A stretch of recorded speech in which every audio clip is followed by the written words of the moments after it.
Come on.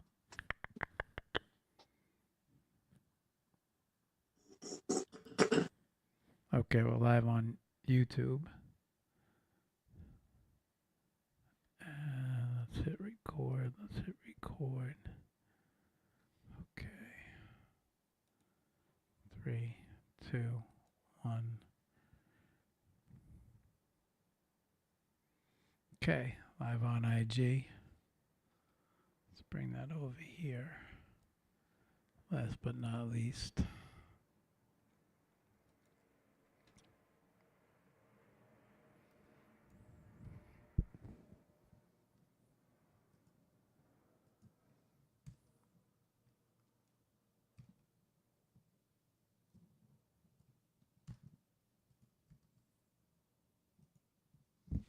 Okay, live on X. Should be top post.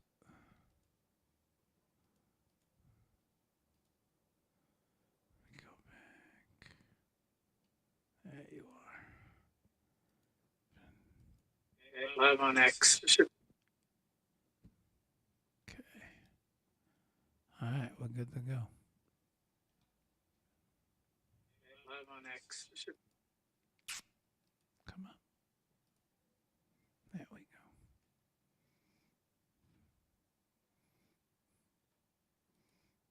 IG's good.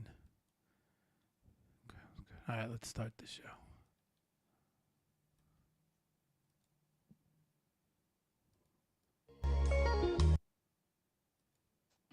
One. Fucking YouTube.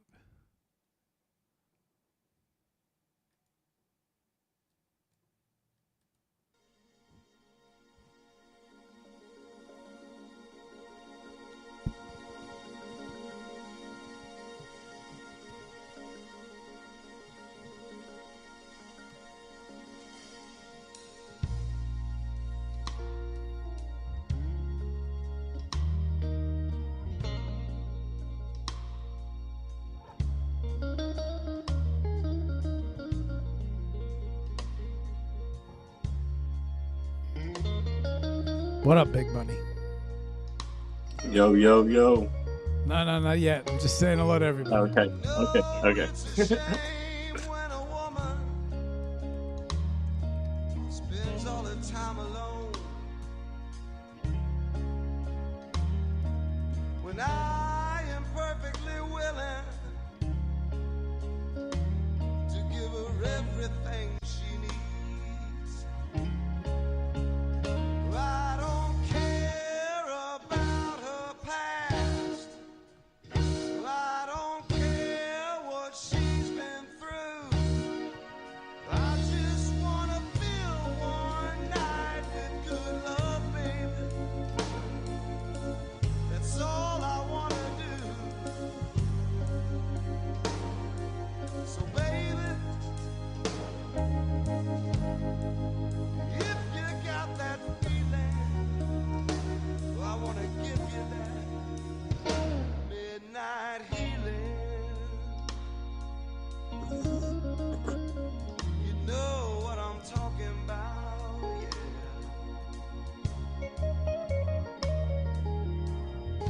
Turn the lights down low.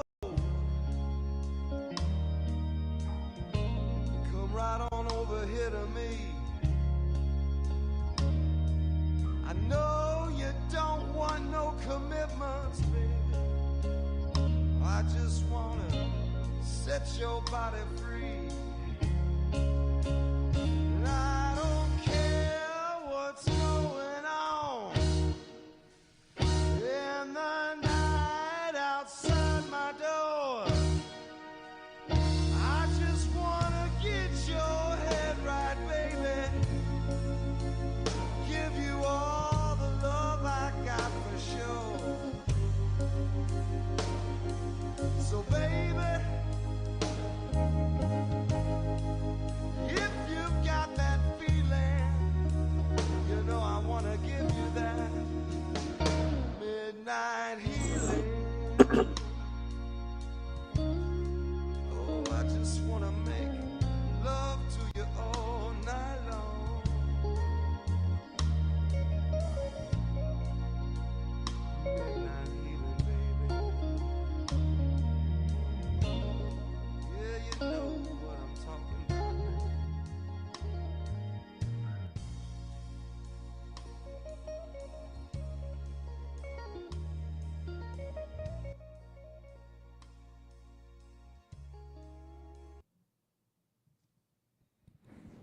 Okay. Good evening, everyone. Hang on while I get myself situated. There we go. We got Danny. Everything's good over here. We'll just have to switch that. Very good. Very good. Okay. Let me check.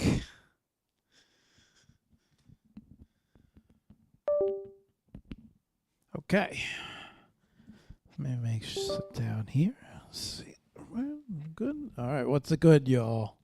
Welcome to the Hour of Power. How's everybody doing out there?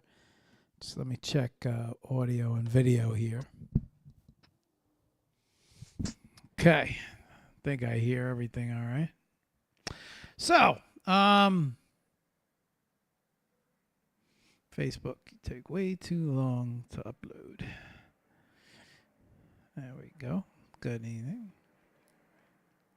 There we go. All right. We're good. We're good. We're good. What up, Wick? What up, Big Money?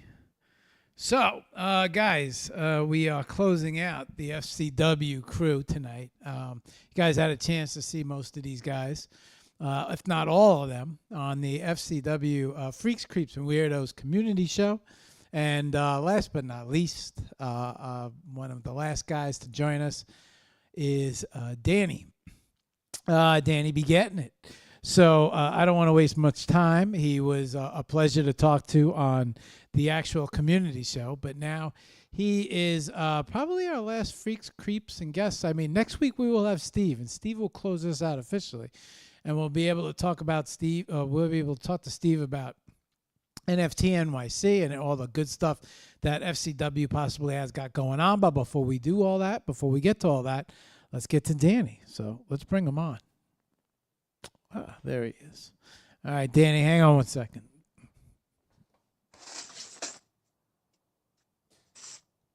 Okay, we're good to go. Danny, say hello to everybody. Hey, what's up, buddy? How you doing? All right, I'm doing good. How about you? Oh man, it's going, dude. It's been a wild day, like Monday, but been a lot going on. But man, I made it, and I'm happy to be here, dude. Thanks for having everybody too. Yeah, it was my pleasure, man. You guys were a good crew. I'd like to be able to do it with every crew that I have, but I didn't have a. I mean, you guys were a solid turnout. Every one of you established artists, so it was I'd like to go back in time. I was gonna say, do you know today I time traveled? How's this? I feel like we're always time traveling here on X somehow. You ever say you're gonna do something and don't get to it, and then like 6 months later you do? I feel like I went back to November today, so kind of a wild. Been trying to do something since November, and finally got a chance to do it today, and I'm very thrilled about it. So, as I said, I went back to November because in November I said I wanted to do it. So it's like time traveling. Anyway, less about me, more about you. My friend, why don't you start us off by giving us a brief introduction? Introduce yourself, talk a little bit about who you are, and let's get to know you a little bit better. A little brief history would help as well. Why don't you take it from here, Danny? Yeah, well, I'm like a self-made, self-taught artist. Besides, like the people that are in my family, so we all kind of like taught each other, kind of in some way or another. I think my dad always kind of had some sketchbook around, and then we always grew up with like coloring books there. So there was always somebody there in the house with some sort of creative actions at some point. I had a pretty big family. There's 4 brothers and a sister, so there was always like someone out there with, like I said, there was somebody being creative at some point. If we took a break, we always went back to it. So there was a time I didn't draw or anything for quite a while, but it was always there. And when I went back to actually drawing instead of the idea, just trying to do Photoshop or something like that and actually going back to the pen or figuring it all out. That's kind of like how drawing's always been there, but you know, I don't know. I feel like I've always been able to be creative and just kind of like whatever I find, you could just kind of make something of it. You know, sometimes you just gotta put your mind together and just make some crazy random creative things, and whether it's a random little object or something, a little sculpture or something, but carving, you know, like I don't know, it just grew up with a whole big family and everybody was kind of creative in their own way. Okay. Danny, the story I feels like always starts at the beginning. You did mention that there was a lot of art. You're surrounded by a lot of art, a lot of artistic people. Maybe you could talk a little bit about when you were younger. Where did the art influence, come from? Sounds like it came from everywhere, but and what type of influence also? Were you surrounded by painters or drawers? I mean, you mentioned sketchbook with your father, but yeah, let's dig into that. Yeah, let's talk about that a little bit more. Yeah, I mean, I feel like we were always like around watching cartoons and stuff. So for a while, it was more like just trying to trace comic book characters and doing that. So like growing up, that was kind of a lot of what it really was, like watching Looney Tunes and stuff like that in the beginning, just doing like cartoon traces is a lot of fun, you know, solid black lines and stuff like that. And it kind of similar kind of characters that you would find in like a coloring book idea. So having the coloring books growing up and always being into cartoons, you know, cartoons was always like a big thing while we were growing up. It was definitely a vibe, you know, like being able to watch brand new cartoons that were coming out were always the coolest shit, right? But yeah, like there's always been so many cool inspirations, like especially even when Dragon Ball came out, like probably drawing Dragon Ball for years, you know, but it's just finding that certain character that you can draw more than once and then being able to do it over and over in your head without even looking at the tracing anymore. Because in the beginning, you're just tracing maybe like straight up, like over a trace line, you know, with the paper over the window, you know, the old school tracing out of a book or something. But you know that, and then after you actually learn how to do the character in your head more than once, that's kind of that's really cool. But it's really just came from, like I said, just being around like cartoons and uh, always having sketchbooks around. I have like an older brother. He wasn't really much into drawing, but you know, like my stepsister, she had always painted like really cool paintings, and so like my stepbrother, my dad, and then my brother from my dad, like my stepbrother, they had did like some really crazy paintings, and so to like grow up and see some people with like some really cool penmanship, it just like really make you want to stay creative. Like, man, my older brother, he actually was in, like, I don't know, man, he just had this crazy penmanship, and his his all of his artwork was just so detailed. It was nothing that I could even imagine doing at the time. You know, he's like 20 years older than me, so at the time that was really an inspiration. You know, because at the time, you know, I was still playing with color crayons, and I didn't really get into painting for quite a long time. So I was always just a sketchbook guy and crayons and color pencils and sharpies and markers and stuff, but I never really found the right way to play with colors until I actually started using acrylic, and that actually really didn't come till, man, maybe like, you know, I mean, probably about 10 or 12 years ago. So it really, I hadn't I hadn't started using paint, and then recently I guess not recently, but in the last 10 years, 10, 12 years, I started painting. But before that, it was all just color pencils and just markers and trying to find a way.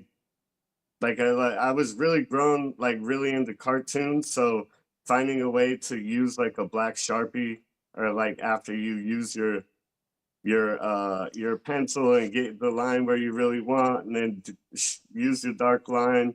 It always what you wanted, and then as soon as you go to color it in, it's just like, fuck, I fucked it up. And it's like, so yeah, I always grew, just having fun with more like watching cartoons, like trying to copycat a cartoon.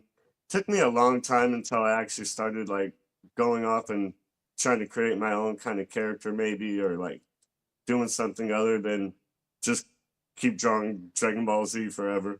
you know. You mentioned your favorite cartoon was it Dragon Ball Z? Was that like your favorite thing Well, that to was draw? my favorite one to draw because I was able to draw Piccolo.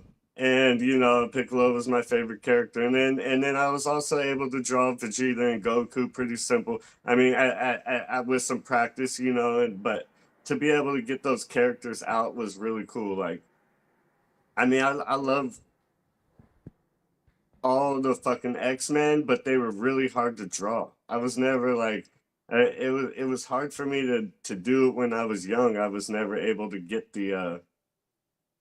I always wanted to do Wolverine like just a certain way, and it was just so hard to draw with the pencil, and I just was never able to do it.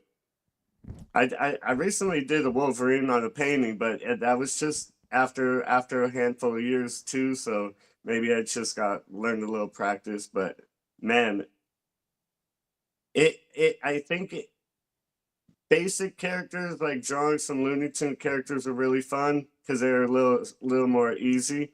But to when I learned how to do like a full body like Dragon Ball Z character, that's kind of was like, oh man, I got it. This is pretty fucking cool. What Looney Tunes? What was your did you have a favorite that you like to draw? I mean, like the Tasmanian Devil was pretty dope. Aw. There's always like the Marvin the Martian, but he was always hard to draw for me, so it was like tough for me to get the Marvin the Martian when I was young. So it's probably like just a tougher character, but yeah, and like I said, a lot of Looney Tune characters are really really fun. There's a lot of them that are really cool. Do you remember Tiny Toons? Tiny Toons, yeah, that shit was hella fun. Like animation, Animaniacs, and Tiny Toons was kind of like the vibe at the time, huh? Yeah, that was a great show. That was a really well thought out, and that show was funny. It was like more. It was a little bit of an older humor than it was jokes probably fly over kids' heads, but when Yeah, you and those are kind of like that was like back in the. I mean, didn't they like kind of break it into segments where yes, like half the show they went to yes, Pinky and the Brain, huh? yeah. Yeah, that shit was cool. Yeah, they were a little different for their time period. I was airbrushing at that time when they came out, and I found that show to be extremely entertaining. Not Tasmanian Devil, but the shit. What was his name? I gotta look this up. I can't get this wrong. You remember the oh man, his name's not coming to me. You know how many times I drew him? Um, the Tiny Toons Devil. Yeah, that I can't remember his name, but I kind of picture him right now. And you saying that you draw them over and over is like You remember that the? was got it. I'm looking for him now. He was he was purple and tiny. Shit, I used to love drawing the Dizzy Devil. Um, Yeah, he had the weird eye, right? He had two different color eyes. and he had the Yeah. propeller hat. Yeah, okay. So I used to airbrush these guys. Him, I forgot who the blue dog, what the blue dog's name was. There was a blue dog. I loved the Tiny Toons. But I love the Animaniacs, Pinky and Brain. You know what I love to draw as well? Do you remember Calvin and Hobbes? Yeah, see, I never was like that. Was never like a book that I owned, but it was like one that my brother had a lot, so I had it in the house, so I definitely remember it. But yeah, I definitely went through them books, but yeah, it was not one of the books that I don't think I ever bought one of those or held one or owned one, but they were in my house for sure. When But those characters were really cool, right? And those were characters that started in the Sunday paper, no? Yeah. yeah. The Calvin, I used to love to draw Calvin, and when you said certain things, it resonated with me. Right when you said when you're talking about the comics and the cartoons and tracing, and I remember putting the. I don't know if you ever remember stopping, like if you ever recorded anything with the VHS, and you would have to pause it. You could put this tracing paper right on top of the TV screen and trace out the Yeah. lines. Um, I used to love drawing.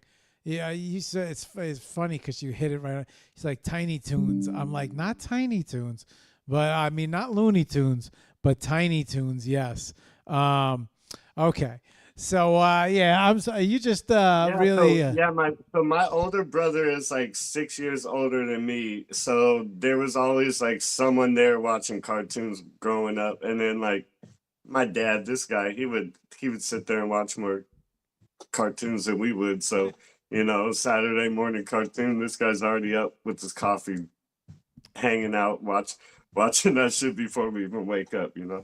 Smurfs too. I used to love. I don't know what it was, but I had problems drawing those guys. But once I got a Smurf, it was like I could draw all the Smurfs. But I mean, you just struck such a chord by saying that. You reminded me of my whole entire childhood of when I used to draw.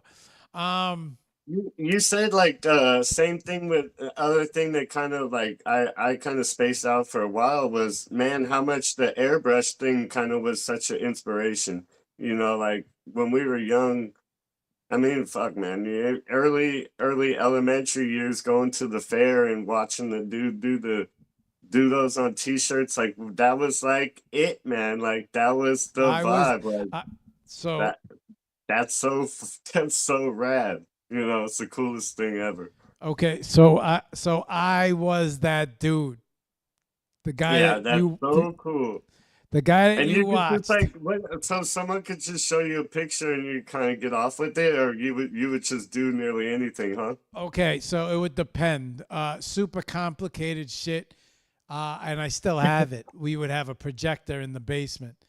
So if it was like Mm. super complicated, like if it was a comic book cover, or if it was something that really intricate, and it was something personal or a face.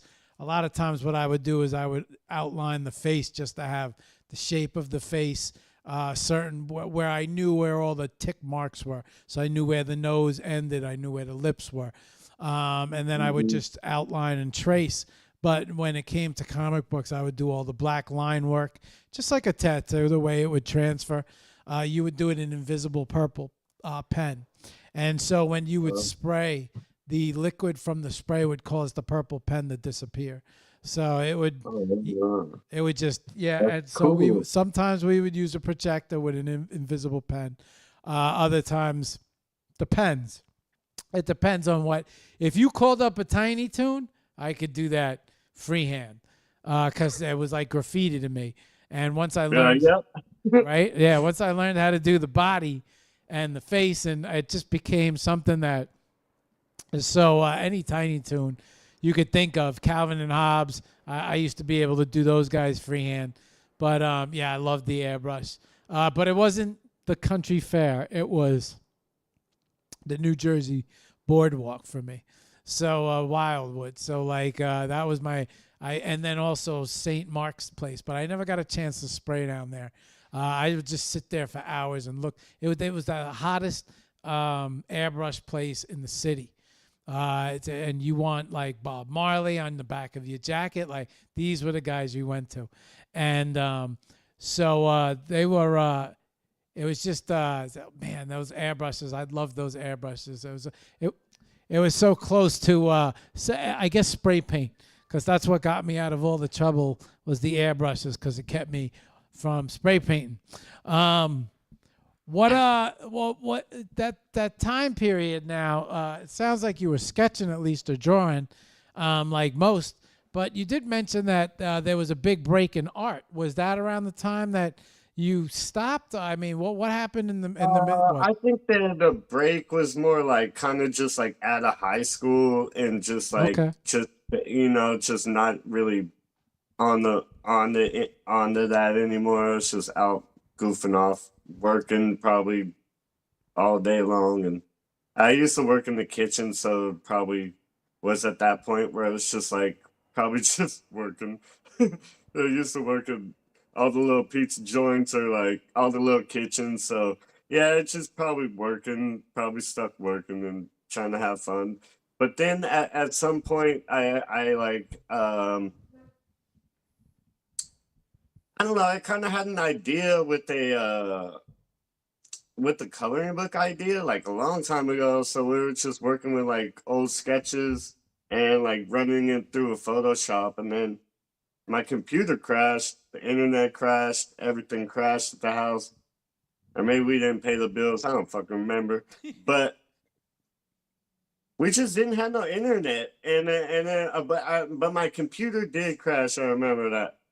But nearly everybody was just dumb. We didn't have nothing to be creative. We just started going for the paint, bro. So we found boxes of paint, and we just went and grabbed some old scrap wood in the backyard and just started painting. And that's kind of like how I kind of became like when I first started, I was just painting on all the little scrap wood. So it took me a long time to even jump to a canvas because I was just like, whatever. My backyard or my family worked at like a plumbing company, so they was always having like scraps and shit in my backyard. They was using my house for a little dump before they went to the dump, and I was like, "Look at this shit over here." So we were using these scrap wood and just finding ways to use something out of making something out of nothing really. But I had a bunch of paint and it just practice one painting at a time, and just kind of learned how to learn different techniques, for a while. It was just learning where how the paint dries and figuring out how you can blend certain colors, and it was all kind of a little test after I learned the paintbrush, and took me a while because we were playing with spray paint and playing with paint, acrylic, and working on wood is really tough. But also, it after you found a certain painting that kind of works and you like it a lot, then you're like, wow, I think I could do this, and it kind of worked. But it definitely took probably handful of paintings until I found something that kind of clicked in my head that I'm like, well, we're not just playing around in the summer, playing around, putting paint everywhere on finally making something that looks like what I had in my head, So it took a little bit, but I think playing with acrylic is actually where I really like to work. But it's also there's so many other things that you could do, there's picking up your pencil again and just working on paper, just bringing it back to the old school. It's just sometimes is kind of where you need to be at. And working with digital sometimes is fun, but it's also not exactly the easiest thing for me to do. So Danny, what mediums do you yeah, so it sounds like you work with in a few different mediums. What mediums do you work in? like I'd say like pencil, pen and stuff, but like acrylic, um yeah, I think that's about it. At some point, like I was using like charcoal for a little bit, but charcoal is really tough. And maybe it's like the paper I was working on might make a huge difference, but it's also just the really tough techniques I think you gotta learn. And watercolor I've used before, and watercolor same thing is like it's pretty tough to Yeah. find a technique to use, you know. Yeah. And What? it's like after you do it one time, you kind of fuck up, you know. Or you can't go lighter. You can only go darker. You know what I mean? That's kind of what it is. Yeah, I was gonna say watercolor is difficult, and you're right. You can't. You gotta be careful with your palette and the way you lay out your colors, because if you put something down that's too dark, there ain't no fixing it. It's not like you could white it out or go over it with a different color. Not with But watercolor. you gotta be like kind of like I don't know, be like a little bit um Strategic. like well you gotta bring out some other fucking little sharpie that goes over it or something. You just gotta find the Gotta be different creative. multi mediums, right? It's like kind of where it is, and um it's kind of like some people are really stuck on being like it's only one it's oil painting and that's all it is, and sometimes you gotta bring out that little silver sharpie and just do that little something. I mean, if you're gonna tell yourself you can't do it, then man, you're holding yourself back from a lot of different things if you're just telling yourself I just don't want to use that right now. So I don't know. I like to be like as creative as like my box is full of all the little random stuff. It has a lot of different paint, house paint. It has like all the little crazy glitter. It has like shiny silver type colors. Like I don't know. I used to work with spray paint, but spray paint's hard to use in the house. When I lived at that yeah, when I lived in an apartment, I just stopped using spray paint and I just kind of actually used like this weird technique with like an old toothbrush and you just kind of like spray it, kind of spring or like throw the paint at, I don't know, you just find a way to throw the paint at the thing, man. It's not as easy as to get like a little cool little mist with a can, but like it's hard to but that's why maybe I need to have like an airbrush just Yeah, airbrush. Yeah, is a lot more. Airbrush is a lot more controlled than spray paint. Spray paint, when you hit it, it's airbrush is you can control the strength of the stream. spray, yeah. Yeah, so you could really get in there close, and you could keep the spray down. It doesn't make that much of a mess. Okay, interesting. Do you favor a medium more than I mean it's you favor it seems like a painting stuck, but do you favor and you mentioned digital. You work in digital at all, but and then I had another question too. I want to hit you with too many of them. But just because when you talk, I start racking up all these questions. I don't want to interrupt you. But are you favor a medium more than one more than another, or just it depends on how you feel? Yeah, I would say like I always gonna start off base with a pencil more than anything, so it's always gonna start off with a pencil. But yeah, I mean lately to finalize and get what I want, I've been really happy with using acrylic.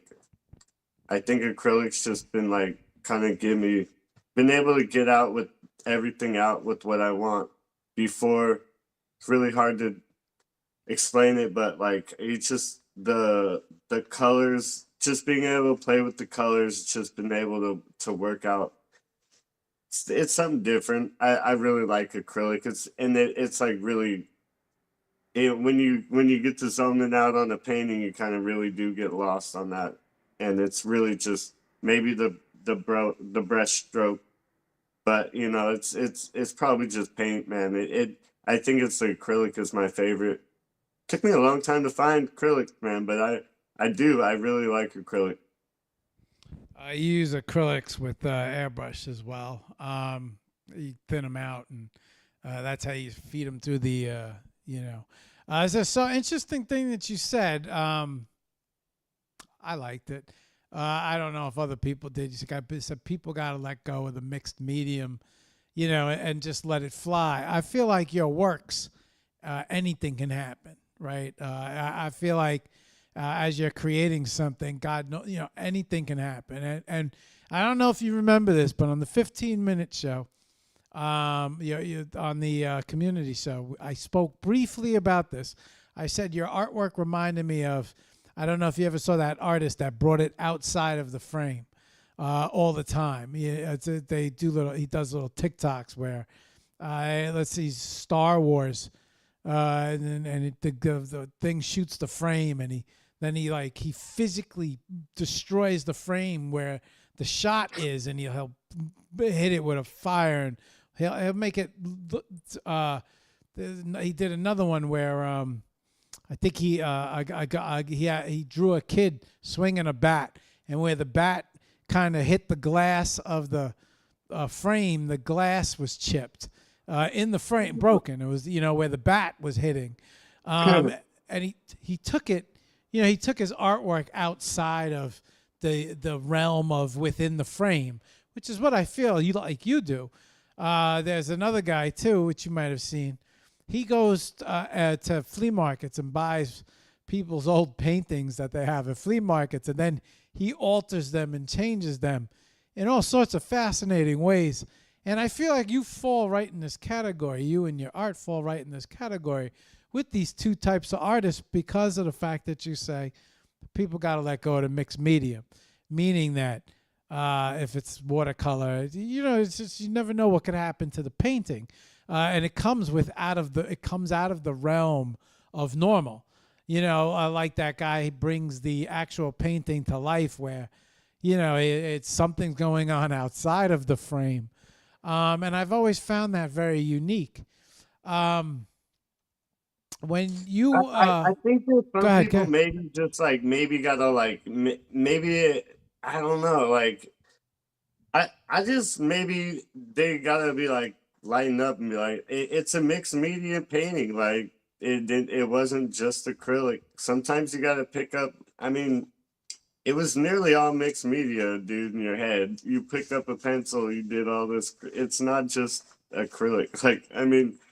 I don't know. It's kind of crazy. I mean, people just like to put a category on artwork, right? And you gotta you gotta make it. You gotta explain to certain people how it's made, I guess, right? So I don't know. Well, it's a perfect example, right? The Leatherface with the chainsaw, where the blood leaves the frame, right? Creative stuff, and it brought me to other creative stuff, because where most people would paint something within a frame, you brought it outside the frame, and so that's a little different. Not a lot of people think to do that because it breaks the boundaries of what the norm is. And you, my friend, break the boundaries, which says a lot about you and your art, because I feel like you never know what's going to happen inside your art. You never know what to expect, because if you get the feeling that you want to do something in the middle of an art piece, it says, hey, this looks better in two pieces, and now there'd be two pieces, you have this ability to see outside of the norm. And there's Yeah, so peep this. At one point, I was doing I ran out of canvases when I lived in San Diego. I went to the corner store. I just bought a bunch of newspaper, I just got the corner store newspaper, and I just ripped the newspapers and kind of just made a little sheet out of a canvas, and I made the canvas out of a bunch of shredded piece of paper, and then covered it in red paint, and some of the writing's just kind of hanging out of it, but just kind of made a piece of paper out of nothing. It's sometimes you just gotta make something out of nothing, and it's just you gotta just just have fun, man. Sometimes you just gotta just keep on. If you got the idea, find a way to make it happen, and sometimes you don't have the right material to make it happen. Try not to let that stop you, Do you attribute the creativeness to possibly when you were younger painting on wood? I mean, you kind of mentioned that you didn't have much to paint on, and then you found things. You made things work. Yeah, the wood in the back, and then you started to learn. And so it's where most kids grow up painting on a canvas, right? You go to a class, go to school. What do they do? They put the canvas on the paint on the canvas. That's how you're taught. Go to art classes. You were painting on everything, and now years later you find your way out of the box, right? And in a way, you kind of did, and have been doing your entire life, has been building up to this point. Not sure if you would agree, but just from listening. Yeah, I think like starting with the wood kind of like helped out a little bit Yeah. because the idea is like I can go back to the wood and get that kind of weird little textures if I really like, because it has a cool little vibe to it, but it's also has a bumpy thing, or unless you get a flat 2x4. There's a lot of different cool wood you can use, but also it's way different than a canvas. A canvas just kind of it's a lot lighter. So like for instance, like can't go put a that big old piece of wood in the mailbox. It's gonna be, it's just not gonna work. So if the option of maybe finding someone that really likes it, you might rather just have it on like on a piece of like on a canvas that maybe put in the mailbox if needed, So I think I just kind of started moving to a lighter piece of wood or a lighter canvas, but yeah, I think working with all the different textures of wood, nearly whatever we had our hands on, we were just painting on, like whatever was big enough and you had the idea that you were working out and you think it would work on that. Sometimes you're just gonna work. I mean, we used to work with this guy. He used to buy a 12 pack, and he would just open the 12 pack and just start painting on the 12 pack, like on the back of there. And he had this shelf full of all these fucking dope ass art that because every other night he'd be over there drawing a new little thing, and it's like, but yeah, you just gotta pick up where, like, sometimes you gotta use a piece of cardboard. It's the only thing you got. Sometimes you got a little stack of paper. You use that. But yeah, I think it's I think a lot of people do find that they really like a certain method and they just don't like going out of that anymore. But I like bouncing around and doing on different. I like trying new things too and trying new styles, seeing if it works. Because maybe a whole different technique will come from it. Maybe if you hadn't tried it before, you're using a certain color for a really long time, and you just start using a new color can make a huge difference. That was something to think about. Do you use other? Do you use? So sometimes I see people.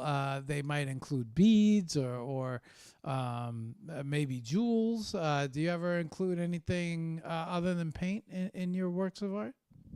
Um, like I've done some like Mosh Podge type things where you just kind of like cut and paste out of like old magazines and stuff like that. Or there was a time I was doing like feathers where you find like a feather and you like you'd paint the feather and then like add that into like a little in your little waistband or something. It's like in a little feather, like all a little feather dress almost, and you just add one or two feathers. But yeah, random things. But yeah, I mean, just kind of. But I nothing I could think of off my head. I usually just usually finish off my painting with a little bit of glitter. But besides that, like I'm trying to think of like I haven't really put no type of stones or no kind of like something like that. I haven't really thought of that. Danny, you mentioned there was a time period where you weren't doing art. I was just gonna ask you what did you do with your time during that time period? You mentioned that you worked in the kitchen. Now, were you a cook or something different? What when you weren't doing art, what were you busy doing? Yeah, so when I was working in the kitchen, I grew like working like I worked in the front of the house for a while. Like I don't know, maybe for about a year or two, I worked in the front of the house, but then I just started working at a dishwasher, and I just kind of moved up from there. What does the front of the house mean? The front of the house, the everybody that is not in the kitchen. So all like the host and everybody who's the waitress and the waiters and Oh, stuff. okay, okay. But yeah, I used to be a host, and I basically sat people and bring them their waters or something, Oh, just the easy stuff.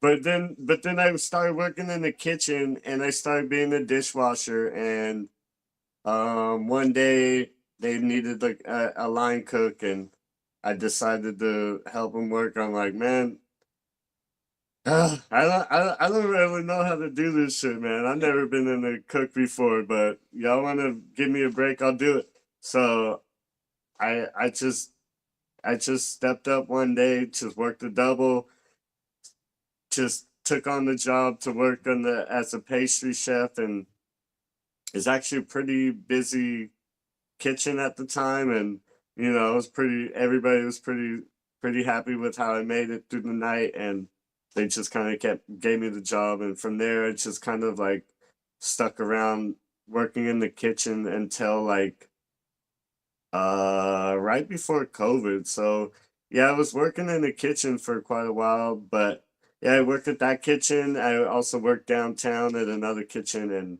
And it's weird that the bar I worked at downtown, the guy randomly see me working at the kitchen I was working on the beach, and was like, "Want to come work with me?" And I was like, "The fuck, this guy just randomly asked me to work for you." I'm like, "Okay, I'll work for you." So, but he's a friend, like a friend of a friend. But I don't know, it's just randomly got asked for. It was the first time I got offered a job, and it's just out of nowhere. But I was working with that guy all the way up until till COVID. And the kitchen is fun, man. Just it's a lot of work working in the kitchen. Um, I used to work really busy game days and get along pretty well with the chef, and everything was really good. It's just like it's a lot of work working in the kitchen. I mean, you learn a lot there, but it's also like, I mean, man, But it, it's it's a just a high lot of high like stress area, no? high stress. And it's like for like 5 or 6 hours straight where you just like you can't do nothing but just listen to the line cook tell you what the order is, and you got to remember that order in your head. And you're just like, while you're making 10 orders, and you're like, remember the next 10 orders. And then you're like, and then he asks you to call back all your orders, and you got to be like, yeah, I gotta see the salad, no dressing, and then you go back to making your shit. It's like, oh, it's a lot, bro. The kitchen is a lot of work. It's a lot of work. I was gonna say, Danny, are you? I would imagine. I mean, who just fucking jumps in as a pastry chef? Who just does that? Like, so I'm gonna imagine that you must be able to cook pretty good from all your experience, no? Yeah, I mean, from all that experience, it worked out really a lot, man. I worked at every position in the chef. Like, I worked everything besides being an actual chef. I mean, I was being like the line chef while he was in the back. I was doing his job. So I've done that. I've been like the sous chef. I worked the sous chef thing. I've done the pantry, the grill, the saute chef. I've done every little position in the kitchen. And I work in a small little bar where it's just kind of like American food. It's just kind of bar food and pizza, like pizza and beer, or pizza and burgers and shit like that, wings and stuff. I did that like at this little sports bar for quite a while, where they left me there alone. I was the only cook there. While Wow. basically it was a slow enough kitchen, but I know everything in the kitchen. You know, they didn't have nobody else there but me and the bartender. You know, and I did all the orders for a fucking five top that comes in. They gotta cook for five people. You know what I mean? If 10 people come in at a time, you gotta cook it all. So I figured it out. I know how to do it. It's just a multitasking thing, man. Like really multitasking thing. To Yeah, try and get everything that's all some. out at one time. Yeah, that's what I'm saying. That must be some serious multitasking. You gotta have like 10 dishes ready in one shot, bro. But That's what it is, you do the plates, you set up the plates. Well, you drop the food, you set up the plates, and then you get the burger buns, get all this shit ready, put all the sides on there, and then you go get the hot food, put it on there, put it in the window. Dang, get the fuck out of here! But yeah, it's all a method. It's a takes a lot, but it's a lot of work. But yeah, I quit working in the kitchen right before COVID, and I just kind of working in the Pike Place Market, and I've been selling candles and working at a candle shop ever since then. So I've been working at I just work at the warehouse, and I help the guy make candles. And I used to work in the market and sell the candles like 2 or 3 days a week, but that was while I was downtown a lot, and I just like stopped being downtown and I go to his house and I just work out of his garage and I do the candles there and my life's pretty simple right now. I just go from my house to the candle shop and we work out of my friend's garage and that's kind of where I'm at right now. So what type of candles do you make?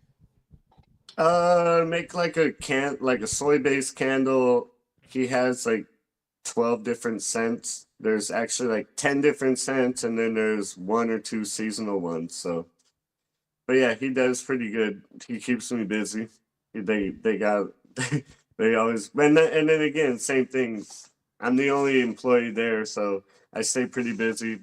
I mean, I know how to do everything in the shop there. You know, I do all the besides the shit. I mean, I don't do all the shipping and all the ordering no more, or put everything in the mailbox, but they do all that. But most all the everything else, like pouring the candles and doing the cleaning and the labeling and packaging and all that stuff and the prep work and all that stuff. Most of it gets done by me until we get way too backed up and they come and rescue me.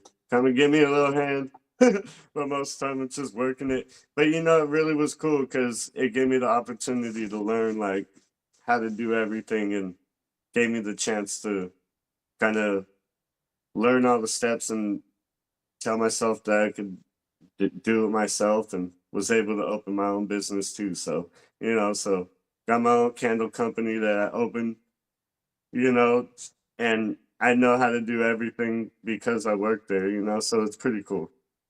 Oh shit. I would imagine too. You could probably get pretty. Okay. When when people talk about candles, the first thing that comes to mind is: have you ever been to one of those? I don't know what the fuck you would call them. Oh shit, it's right on the tip of my tongue. It's a fair, but it's like a oh, come on, Mark. Renaissance fair. Have you ever been to a Renaissance fair? I feel like I have, but it was like when I was younger, and I feel like I was going to recently, but I haven't. Like there was like in the last couple of years, I was supposed to go, but I hadn't. So Okay. yeah, it's been such a long time. I couldn't even remember what the vibe is. Okay, I don't know if you ever seen this, but and I normally see it at the Renaissance fair, but they dip a candle, and then they have all these different bats of colors that they dip the candle in. Sometimes it's a blue, red, and then there's themes, right? Like you could do red, yellow, red, yellow, red, yellow. But normally they start with an inner base of white. And then after they dip the candle about 200 times, it comes out a lot fatter, obviously, because it has all these layers of wax. And then they pull this thing out, and while this thing is hot and still dripping, they begin to knife it, and the sides come off, and they start to peel it back. And they create a design with this candle. And I've only seen this done in the Renaissance fairs, but like it ends up being a beautiful work of art, this thing. And I know exactly what you're talking about. Oh, I've okay, seen okay, that all right. happen. So yeah, I think they did that at the fair, at the Puyallup Fair. So yeah, I've seen that style of candle being made. It's been a really long time, but pretty much it's like a layer, color dip, whole bunch of different colors, right? And then they kind of cut into it, Yeah, and it yeah, yeah, opens up a whole little inside of it. yeah, Yeah, yeah, yeah, yeah. yeah. And when you light it, it's because you carve it down to the clear part. The clear part in the candle illuminates because it's got that almost like that white see-through wax where you carve away all of the darker colors, and so now the whole thing glows. And like it's just it's you don't want to light it, right? It's looks like such a work of art. It's insane. But I always think of that when I think of candles. And then you've always seen some pretty there's some pretty interesting creative candles out there as well. So interesting. A cook, chef, kitchen, and a high stress job, which I would have never expected because you seem like a very mellow, laid back guy. So to be getting 10 dinners Yeah, ready. you should have seen me in the kitchen, bro. Oh Yeah, my god. that's what I'm thinking. Like I'm saying to myself, like this guy must be an animal in the kitchen. He must be a No, it's pretty good most of the time, depending on how you treat me. You know, it's like, come on, you treat me good, I'll treat you good. Like, don't no, treat me like an ass. I'm I'm saying good. you got to be able to move in the kitchen, bro. You must be like it's and on top of it, it's to run a kitchen, a well-oiled machine. So you got to be pretty organized and on point and on your game, right? And so it's just it's just in contrast to your personality. I'd love to see some video of you work in the kitchen. Must be a completely different dude. There was one time I hired my nephew, and he was like, everybody's like, "Damn, dude, you're kind of rough on him," and I'm like, "Bro, don't worry, he's not gonna take it to heart. That's why I could do this to him, you know." Fucking, come on, motherfucker, get over here. That's what I'm saying. Like, I'm talking to you, the artist. You're like, yeah, bro, I paint. I love it. I mean, like, now I bet you in the kitchen. It's like, come on, we need the plates on time. We need this. I need this front, right? And it's just like it's two different, completely contrasting personalities. So that's I'm just picturing that in my head. And then the candle The thing. stress is over. I'm done with it. It's over. So the candle thing, well, no, technically it's not over. Everything, I have a firm belief, and the reason why I love digging in people's lives, even if they don't want to talk about shit or they don't think it's them anymore, it's still a part in your life that you've gained experience from. Not necessarily as a cook, but just life experience, right? And then something, somehow, who knows, you might apply it to the art somehow, right? Because I believe what we are, like, I'm just getting a chance to get to know you in the present time. But in order to really understand and get to know you, all I know of you is the artist right now. I don't know what created the artist or what brought us here. And that's what I always find a very fascinating story of, because you never know what's in somebody's background until you talk to them. And then it's like, oh shit, like that's like, where did that one come from, right? As you get surprised a lot of times through conversation. NFTs, COVID sounds like around the same time. How did you discover NFTs, and you also mentioned that you got back into painting, but 10 years ago. So you had to be painting before NFTs. Yeah. Sure, NFTs just amplified it. What got you back into painting, and then how did you get into NFTs? How did you Yeah, how did that whole thing So happen? yeah, I mean, in the last like 10 years, I've really just been back and forth from painting. Like I may take a little break, but I've been back and forth through painting for quite the last little 10 years. I may What take a got you little back? break. What got you back? What up, Alan? You got to say hello to Alan right away, otherwise he gets upset. Alan, Alan likes his attention. What what got you back into the painting? I mean, really, like, nearly everybody knows that I'll be down to paint. So if you like come to my house and you're like, if we're in that zone, it's that time. But I was staying at my mom's house and my nephew was always over there and he was just growing up just trying to fucking he'd watch me paint and he'd want to paint and we would just sit there and paint together and give him paint, he'd paint with him. And like years later, like or about a year later, NFTs was kind of a thing, and like my nephew was like, why don't you get Kingston to share his art, share his artwork? And I'm like, really hard to talk an 8-year old into learning how to do this, and it's not my kid, it's just my brother's kid. I'm not gonna go over there and bug him all the time.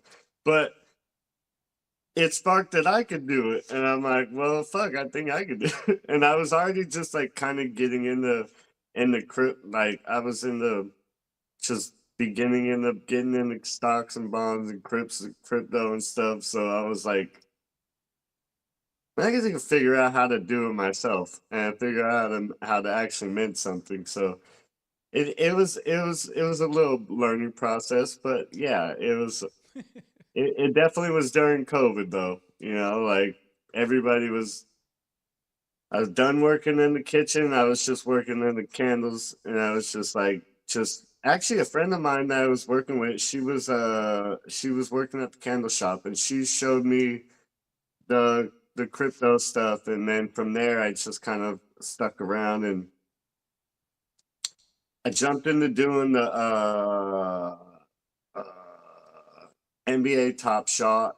So I was doing Top Shot for a while, and you know, from there, I just kind of learned how to buy my first Ethereum NFT, and then from there, I was just kind of hooked. Ethereum NFT from just finding out how the mint process worked. Like I don't know. It's also the whole thing with all NFTs is super fun.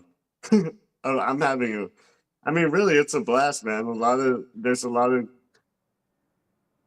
of things that we got to go through. There's a lot of bull crap that we've seen, but there's also so many cool things that have happened. Yeah, not all this is gonna be all that great, but there's been a lot of cool things that have happened. I think the people are one of those things. I've met some of the best friends and people and artists and most inspirational people through NFTs, through the art. It's and seeing the other artists, and I think being around other artists too becomes very inspiring for an artist. Very inspirational, so especially spaces and just getting there and saying hello to everybody, knowing that everybody's sitting there working on art. What's your new thing? What's your new thing? It's for an artist. I think it's probably one of the most inspirational scenes that you could be in. No. 100%. Like whether or not, I mean, you can go a whole year and not share your artwork, right? And then all of a sudden you shared your artwork with somebody new, and then they're telling you how much they like it, and you're like, oh, well, I forgot that I could have shared. I mean, sometimes we just need a little motivation, like you said, and then also for someone to tell you some good things about some artwork that you've been hiding in your closet for a fucking year. You should have showed. It's like we think that everybody's seen it, but everybody hasn't seen all of your thing. That's kind of Being there for a while where you're in like a group sharing space and you're sharing all the time, it kind of gets overwhelming. You think that everybody has heard it, but then really it's just the few people that are hosting it have heard you there already. There's 10 people there that don't know anything about you, so there's a lot of ways of trying to get to know people, and I think it's tough trying to find the right way to do it. Hey, what I was gonna ask was when you did get in the NFTs, most people, oh, I have digital artwork, or I have a photograph. You seem like you were creating physicals. How did you did you do something where you were posting like maybe a picture of the physical, and then was the physical come with it, like, or did you do additions? Like, it's just like because it seems like you got right into it. You didn't even wait, Yeah, or I never did. In the beginning, I really didn't ever do anything where I was giving away a physical until like recently, until I decided to start painting on something smaller. So like a lot of my older or my one of a lot of my original like NFTs that I had posted from the beginning, they were just like a lot of paintings that I just like uh collected throughout the year. Yeah, and throughout the years, I didn't like paint them to be there. I just took pictures of all my paintings I had collected through the years, and then found a way to like make a collection of it. And then, yeah, I mean, and then after doing like other collection and realizing it would be cool to do a physical reward with it, then that was when I started like deciding on doing that depending on how big the painting was, and like, or if I did if I really wouldn't mind putting that thing in the mailbox, then then I would decide on doing that. But yeah, in the beginning, a lot of I never decide I never really did like the physical thing with it. It was just like the picture, and the made an NFT out of that. let me ask you a question. I mean, during that time period, so many people collections and PFP collections, and you just decided, you know what? I got these. I'm creating this physical stuff. I'm gonna take a picture. I'm gonna put it up, and I'm gonna see if the picture sells of my artwork. And so, where most people weren't doing that, you took a crack at it. You didn't think twice about it. Were a lot of people doing it at the time, or was it just something where you like, let me see what happens, and let me see if Yeah. this. Truthfully, I don't think I didn't really see too many people Yeah, doing yeah, right. that, because it wasn't even like that was before, like, it was almost what I was doing on Ethereum. I probably should have been doing like on Polygon, maybe, or even Tezos like in the beginning. But Right. but also like it was a learning thing. Like in the beginning I had 80 of those 80 NFTs in that collection. I ended up moving them or deleting or burning them because I realized that I made the collection way too big, for at the time I didn't have a following, and I wasn't going to get that many people to buy those at the time. So I ended up just kind of moving those to a different. I probably just burned them, so they're just kind of lowered the amount of NFTs that are in that first collection. But that's what I did on Ethereum, the first collection. But really, I think it's just like it's all a learning process. But in the beginning, doing it on Ethereum was just like kind of what I thought was the thing to do, was to be on Ethereum. Uh, I mean, the first Yeah, yeah. time I You did, I you probably you had you the you weren't price wrong. way higher. I probably had the price like over $100, and just like hoping that someone would buy it. And then someone was like, "Well, no one's gonna pay $100 for this." And I'm like, "Okay, well, maybe I'll make it for $20 and see what happens." And then After I made it for $20, things started moving a little bit. So, it's all a learning process. And then I went from Ethereum to Polygon to Tezos to Ordinals. I'm trying it all. I tried a little bit of everything. Yeah, I think you have to. I think the only way to find out where your art is going to, because it's a strange world. I think you got to find what works for you, what your, what blockchain works for you, what marketplace works for you. I don't think everything works the same for everyone. I think you got to figure where you fit in, and then you grow from there and spread. It's interesting. I remember in the very beginning when I first got here, I would say I had some type of like issues with object, because the whole, it's like I don't understand how people are selling something for like 1 Tezos. And like, it's just, I can't, what art am I going to create for 1 or 2 Tezos? But there's a little something different than that, because if you don't think properly, meaning that, yeah, you know what, maybe you create a piece of artwork and it sells for 10 Tezos, but maybe eventually down the road, 10 Tezos or 1 Tezos will go back to its original price, right? And now while you're dealing, you're selling a piece of art for maybe $10, in the future down the road, that $10 that you garnered could end up being $100, depending on how Tezos grows. And it's you see people collecting Solana and like you said, Polygon as well. You just never know which is going to be the next big coin. So I mean, Yeah, I feel like Solana's the only one I really haven't played with yet.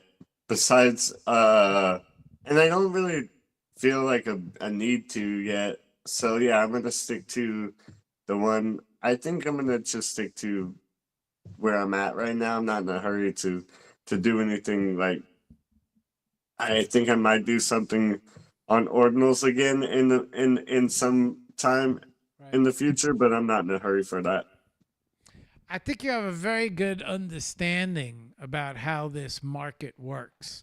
Not only that, but I mean, just kind of scrolling through your page, and I think you really grasp the ecosystem of NFTs. I see you hanging out in Nifty Island, and I'm a big believer in VR, virtual reality worlds.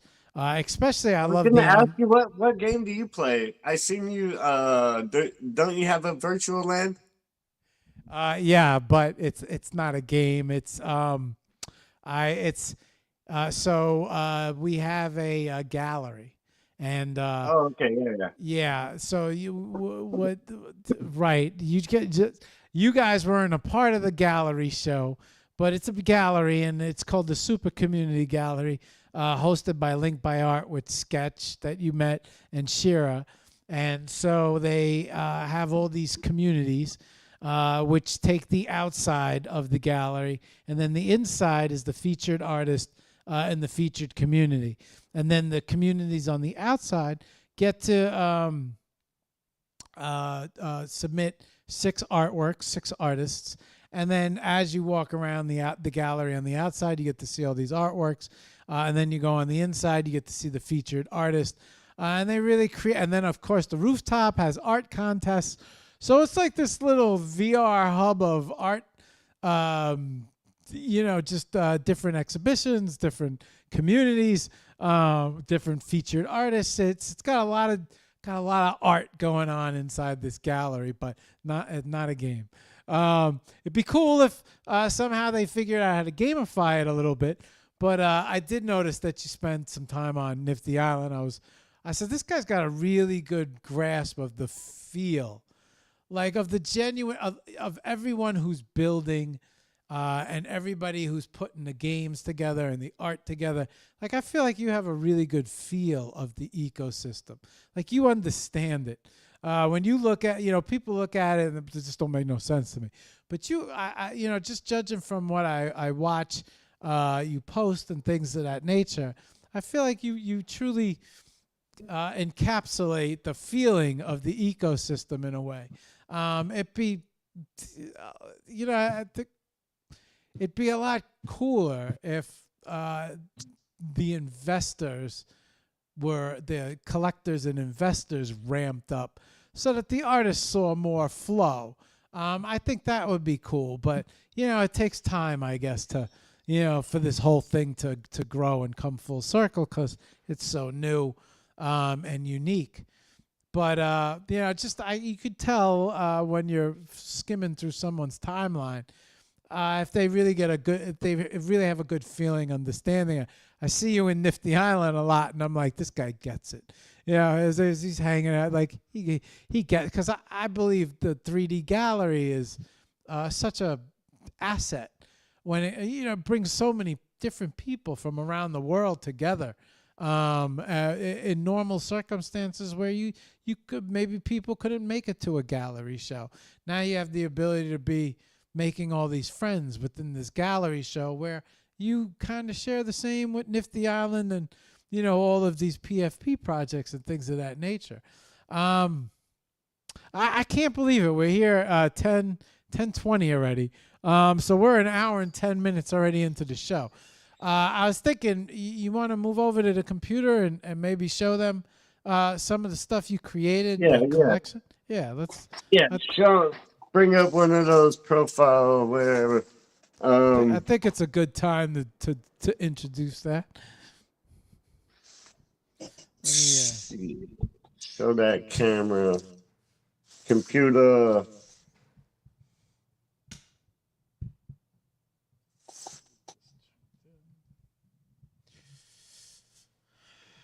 Okay. Where are we? We are.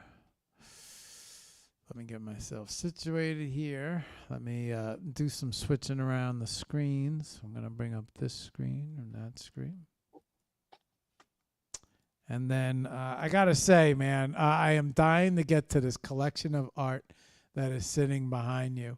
I want to start talking about it, but let's bring up.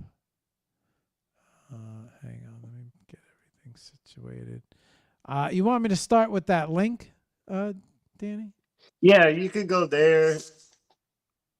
It's just some of my kind of more hand painted.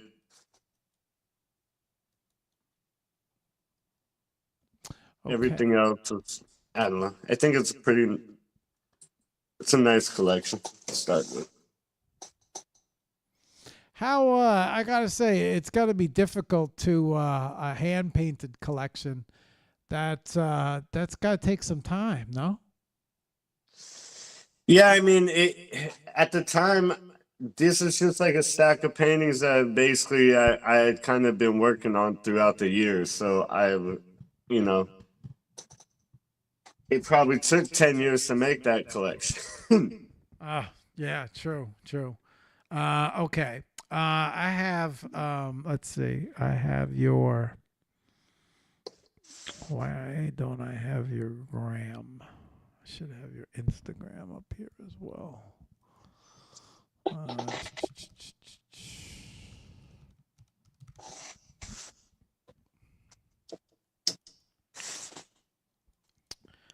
83. You're 83 over there too, right? The 83 project. Yeah. Okay, I got you. Follow. Okay. Let me scroll down to the bottom, and then what we'll do is we will bring up. Let's see. Yeah. Okay. Wait. This is the bottom. Okay, so I got your X page up, and then I also have your link to OpenSea. Yeah, OpenSea. Let me bring this over. And why don't you take us through a tour through the 83 Projects OpenSea link? So let's see. Are you on the 83 project? 83 project OpenSea. So there's the Oh, I think I was right here on my thing. Um, I see a lot of familiar artworks here. I feel like we grew up the same time period. so yeah, I have one in there. The Beerus from Dragon Ball Z characters in there. There's a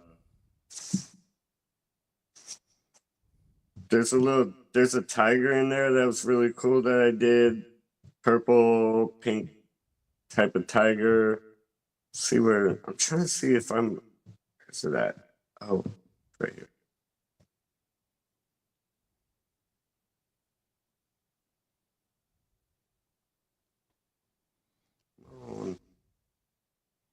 What am I missing?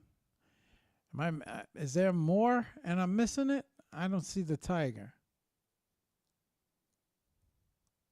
Is it not there? Oh, I see the tiger. It's the first one. Khan? Yeah. Okay, so talk a little bit about these, like now, are a lot of these mixed media? So a lot of these are actually just on just straight acrylic. Most of them is acrylic. I may have used no, I don't think I used any type of spray paint for most of these. It was just this is all like acrylic. There's one in here, it's called Laura, and that one is actually just like on a piece of paper and with a marker and a Sharpie, colored pencils and colored pen. All the other ones is all and this other one called Adam is also that one is actually like a watercolor painting. Now, tell me a little bit about the 83 projects. What is the meaning behind the 83 projects? Well, the 83s came from the year I was born, and just kind of like I don't know how it worked, but it just was a name play that kind of worked in my head one day, and it kind of stuck. So I figured it was like I'm gonna do collaboration with 83 people. Not like that, but it was more like I've done 83 different things. This is my 83rd project. I don't know. It's just like all the different shit in my head. It's just so it's like all the ideas. 83. All right, it's gonna work. And then I was never able to get rid of it. So it kind of stuck in my head, and I tried to get rid of it for a long time to see if something else was better, but it just stuck, and I couldn't get rid of it. But there's another one in here from it's called the Cowtown / 83 projects or X 83 projects, and that was my first collaboration ever.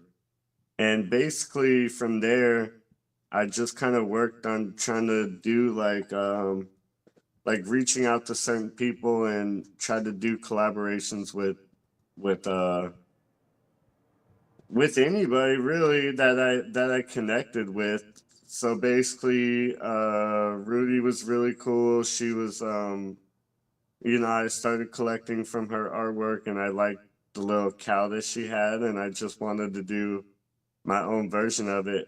And I thought if I can get one person to be down to do a collaboration, then I could probably do it again. And basically just kind of worked out from there.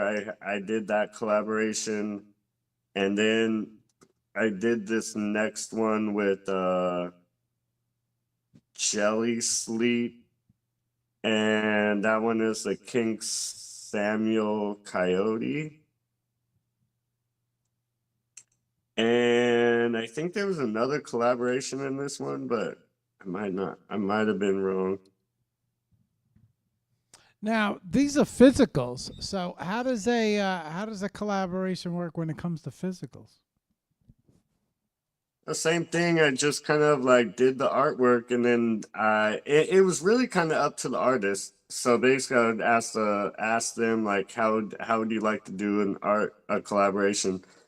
The Cowtown one, I painted it on a piece of wood, and then she basically just drawed her little signature writing over on the sweater, and then I asked her how does she want to do how do you want to get rid of the artwork, and she was like, well, we'll just make one of one, give it to me. I put it on my collection, and I listed it for the same price as all my other ones, and then it sold. The other one with Samuel, King Samuel, she wanted to make additions, and it's a big, huge painting that I painted that on. So I wasn't, another time, the painting was way too big for me to do anything with it. So I'm glad she wanted to do additions. And then we just made 20 additions, and then I basically sent her all those, and she was able to just kind of do what she wanted with I think I may have sold one of those to somebody, and I I gave her like 20 edition or 19 editions, but she's another girl that disappeared, and that's the thing with doing collaborations. You really don't know how long someone's gonna last, and people disappear pretty quick. So Yeah. man, I've collaborated with a lot of people, man, and they all like, there's not that many people are still around. I'm just flicking through the art as you are talking, as we're chatting, looking at the different styles, different collabs as you're talking. I see some of these pieces behind you.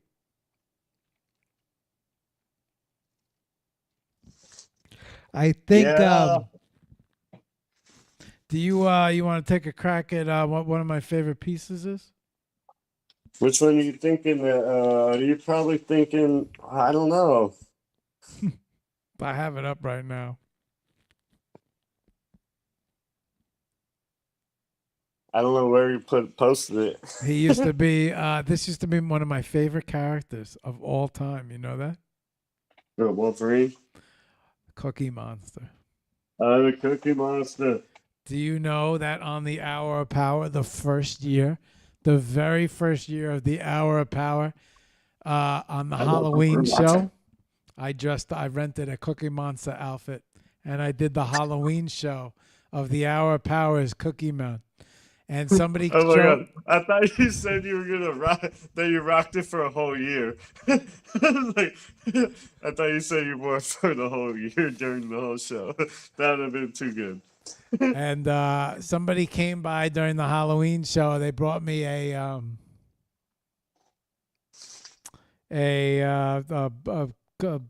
tray of blue Chips Ahoy, and on the show I took the Chips Ahoy and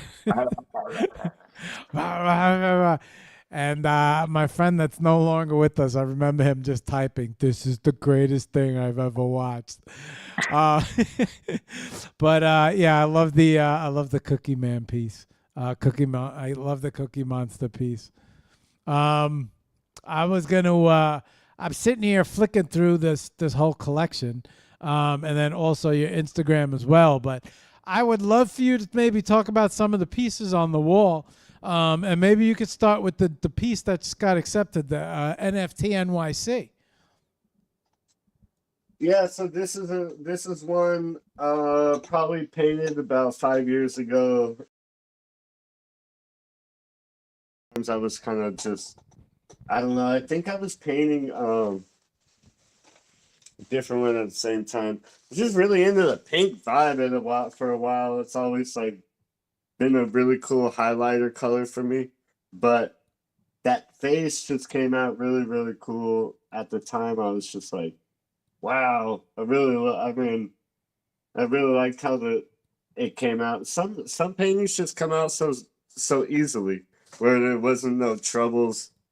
It's just you get it one or two good, not have to go back and think about it fucking 5 times. But that one came out really cool, man. I really like how this one came out.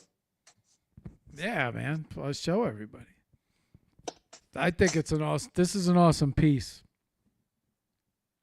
Yeah. But yeah, it's definitely one of that face is kind of just kind of dark and creepy, huh? Evil.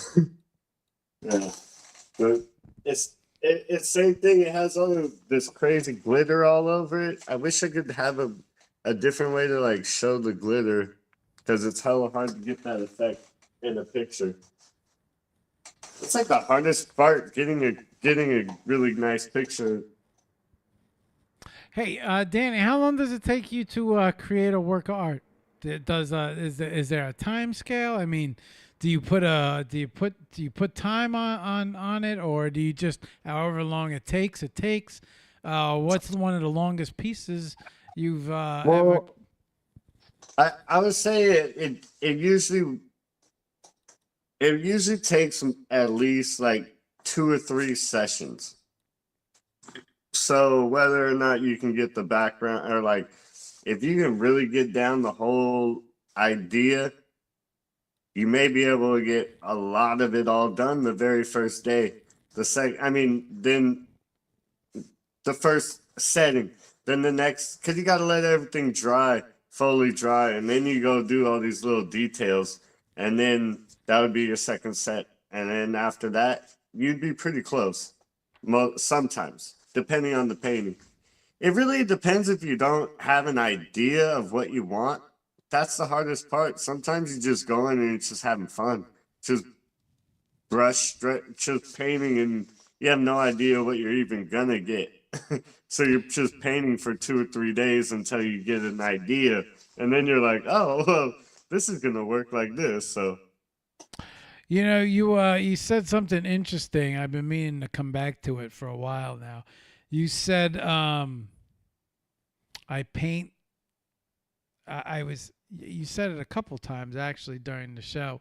You said I'm really happy that I could acrylic has helped me get out what's in my head on canvas. It helped me acrylic. I was able to really produce what I was seeing in my head. Now, your ideas, your visions, you get ideas, and how do you come up with what you're going to paint, or how do you come across that idea? A lot of times, artists get stuck, or they'll get what do they call it? Writer, right? Writer has writer block. Do you find that you tend to get these ideas that just come? Like, how do your ideas from what you're going to create come? yeah, a How lot do you of it is determine what you're if going to you don't create? have any idea, that's the hardest part. If you're just playing around with colors and you're painting and painting, it might take you a while for something to actually click. But I think if you're just trying too hard, then it's just not gonna work. But sometimes you just gotta just scratch it all and just go to a simple idea and go to a little animal book. Like I got this little book full of birds. You just pick out a little bird and paint a little fucking uh, or go through the animal book and you pick an elephant and you're like, I'm gonna paint the little elephant right here. I don't know. It's really easy to go search through Google and find a picture that you can a reference. You know what I mean? Really easy to find a reference now. So if you can't find a reference, then that's just you not that's just you having way too many ideas in your head. Just like lock in and make one happen. And I don't know. But yeah, I used to have a really hard time drawing animals and drawing any kind of cats and birds and all that type of shit, any type of animal. I'd have the hardest time doing. But when it comes to painting it, I have no problem working it out. It all just comes together. I don't know how, but it just works. And it's just something about it. Something happens, I can get what I want with the can never do it with the colored pencil. So it's just not I was never able to get what I wanted before when I was doing certain kind of characters. And for instance, there's all those animals. Like I was never able to do kind of animals before, and now with the paintbrush I could just do all the animals I want with no problem. You think it's what do you attribute that to? You think it's just the I movement of really the don't paint? know what it is. I don't know. But it's just something about like I just feel like I can't do anything wrong when I make when I go to make an elephant.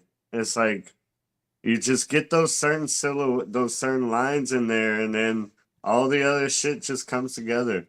Like you can't really make them. It's like there's certain things that would make it totally wrong, but after you get those basic ideas out and those certain lines there, you get to just play around with the paintbrush, just brush, brush, brush until the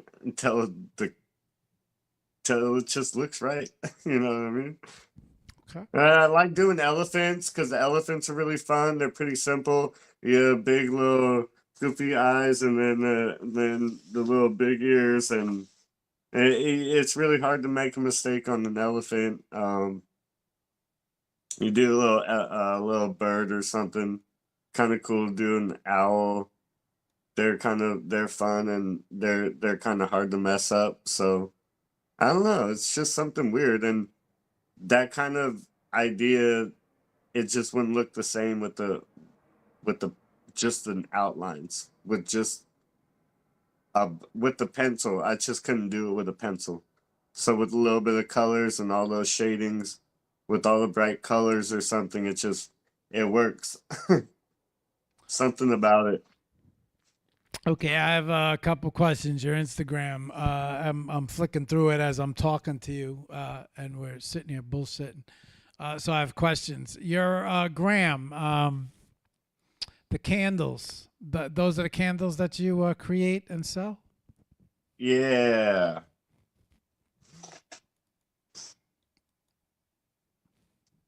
Yep, those are all the ones that I've been making. If you go to like 83project.com, I Okay. also got a website there, and that'll be like all the ones I actually have available right now. Some of these have been outdated, like the couple of those stickers I just don't have anymore. Wait, did you say 83 projects? Yes. Yeah.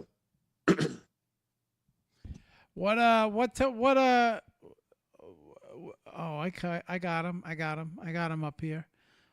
What's the deal with the candles? What is it? Do you tend to find that the scent is what makes a candle move, or is it the name, or what do you think? Oh man, I think just being in the right market really helps. And a candle's gonna sell a fucking candle, man. Candle, there's so many candle market people in the new markets that you just gotta have a booth open, and you're pretty much gonna do kind of well. I think that that's just how my guy does well. He has someone selling a Pike Place Market, and that just always gets traffic, and I think that just really helped him out. And then from there, he just has, his wife got him into a couple good grocery stores. So I don't know. A candle is, it's hard to do wrong. I think, and also a candle, after you make a candle, you can sit on the shelf for a little bit. It's not really gonna go bad or anything. Yeah, that's So true. That's you true. just keep the business open. That's all you gotta do. NFC creeps. I'm looking at the NFC creeps candle. Yeah. I gotta send you a candle, bro. So let me send you a candle when we get to it. What okay. The candles. That was one of my questions. I was curious if those were candles that you were referring to that you were creating. And I noticed on a couple now it might just be you taking pictures of something that you like, but I noticed that in a few of these shots you had stained glass ornaments. Is that anything to do with you? Yeah, that's actually also me too, bro. I make all the stained glasses, all that stuff as well. I do the Oh, you stained you glass. do make them. Yeah, I started doing stained glass like, oh man, just a couple of years ago, really. Like right right beginning of probably right before COVID. They're like working in the market, and everybody's always like, "What do you do?" I'm like, "Man, I sell candles. I don't know what the fuck you want me to do. Like, what else do you do?" I'm like, "Well, I paint and stuff, but I didn't. I didn't. They always wanted me to have a product, and I'm like, I think I'm gonna do some stained glass." So I just started working on stained glass a couple years ago, and it's actually a lot of fun. It just takes a lot of time. Um, it it's very it's very tricky, and then also you can't like you can't blend colors of glass. Whatever you, you got to go buy a new color of glass if you want the color. Like you can't just make a new green by blending two. I don't know. It's like you gotta if you want a certain green, you just gotta go get it, find a new sheet of glass, and buy a new piece of glass. Like it's expensive to do with glass. Did he? How do you? I didn't want to stop the flow, but I want to bring these up real quick while we're talking about them. Do you? Is it a matter of baking? No, you cut the sheets of glass to fit the piece. Is that how it works? No, you cut the glass with a razor. I mean, not with a razor, but with a diamond cut. I don't know what the fuck. With a glass cutter. Okay. So yeah, you score it with the glass cutter, then you break the glass, if and that's another thing. If the glass breaks too short, you kind of fucked up. You can't make a glass regrow and grow longer. Like yeah, I'm not baking the glass. I'm just cutting it. I wish I knew how to bake and score like that kind of thing with glass, but because I've always been into like all the stain, like the people that doing glass blowing and stuff is really cool, man. Yeah. The glass blowing. Some of those guys blow my mind, man. When just watching them, I'm like, holy shit. The shit that they Yeah, make, you could just see the experience in those guys, when they break certain pieces off or the way they twist it. Some guys, they'll blow it out, they'll make a dragon head right in front of you. That just from we'll add some scales to them, and they'll yeah, whip, some really creative stuff. Um, yeah. With go the ahead, with guys. the with the with the stained glass is pretty cool though. It's basically just pretty simple. There's a razor. I mean the fucking glass cutter. You score the thing and then you break it. If you break it wrong, or if it goes a little too left or right, it might break the glass in the wrong way. But then you just grind it down with a little glass grinder if needed. But then you wrap it with a little tape, and then you do the solder, and then you Yeah, put it all together. I was gonna ask you. Then how does it work? You place it accordingly, but then you solder everything together. Is that how it works? Yeah. So you wrap everything with tape. So it's a copper foil tape, Okay. and basically the solder, the flux kind of it attract to that, or it only goes to that copper. So where you put the fucking when you put the metal over it and get it hot, it combines those two pieces together. I'll actually have to do like a work in progress of the glass. I haven't done that. Yeah. No, I think that would be really an interesting topic to watch. Because, I wasn't sure if this was by your hands or if you had anything to do with it. But I said, I feel like with you, Danny, I feel like I'm on a hunt because you're not telling me everything, bro. You're hiding stuff. You didn't talk about the glass, but the candles you did talk about. But the glass is huge, at least in my mind, because I don't know too many. I remember we used to go to these fairs, and at the fairs you would see like guys would sell birds, red macaw, blue macaw, and these things were like huge. And the tails would drop down, but everything would be car. And I would always wonder how they would make it. I never, you never see them make the pieces. You only, you go there, you go to the fair, you buy them for $200, $250. My mother used to love these things, buy them and then hang them in her front window. She used to love this shit. And then I saw you. I said, I wonder if these are just pictures of stuff that he's got hanging, or if he made them. Because I think that's really important to talk about as well. I mean, that's just another facet to who you are as an artist. 10:50 and time is flying. So, your link tree, right? I have, okay, so I have the 83 Projects website up, which is the store and candles, featured products, about you.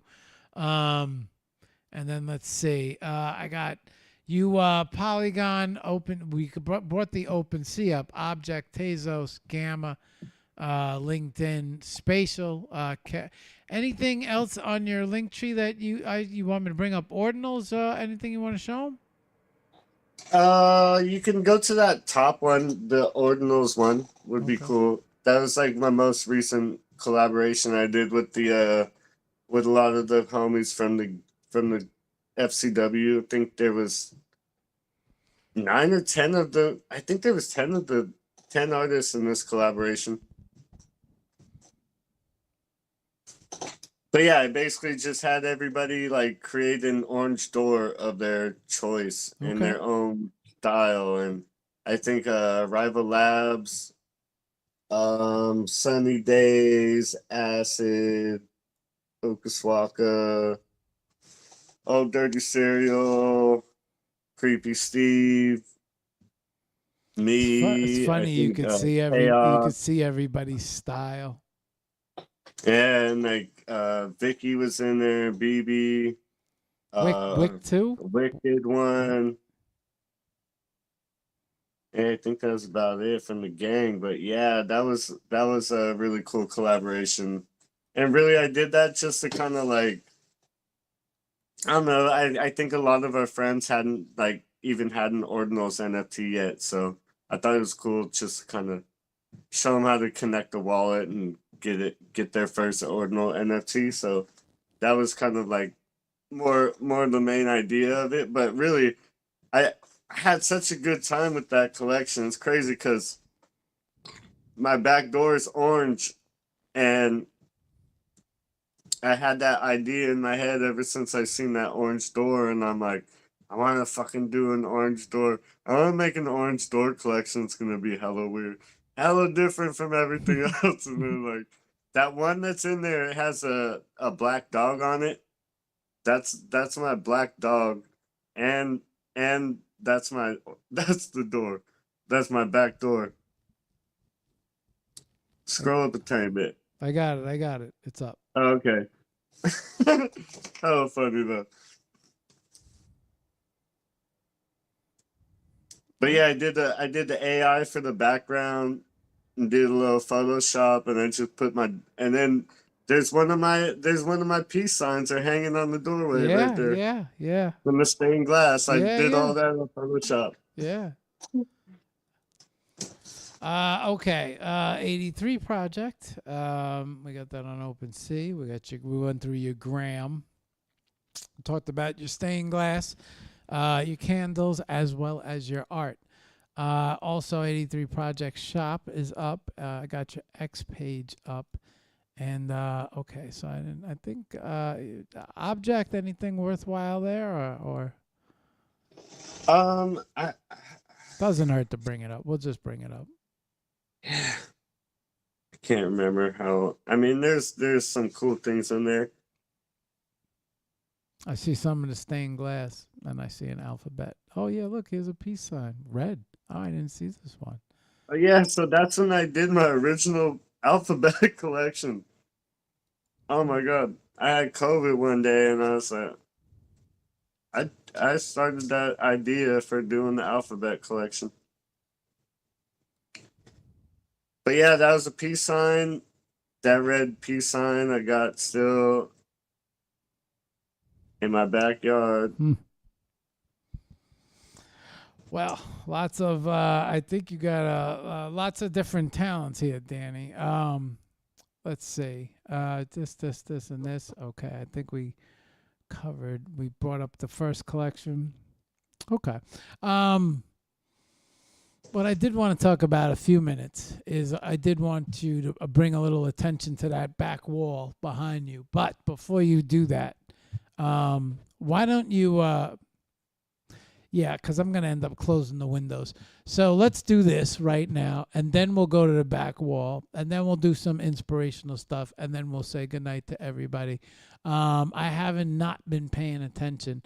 Oh, look at everybody in here. Okay. Wick, what's good? Acid, what's good? Nunchuck, what's good?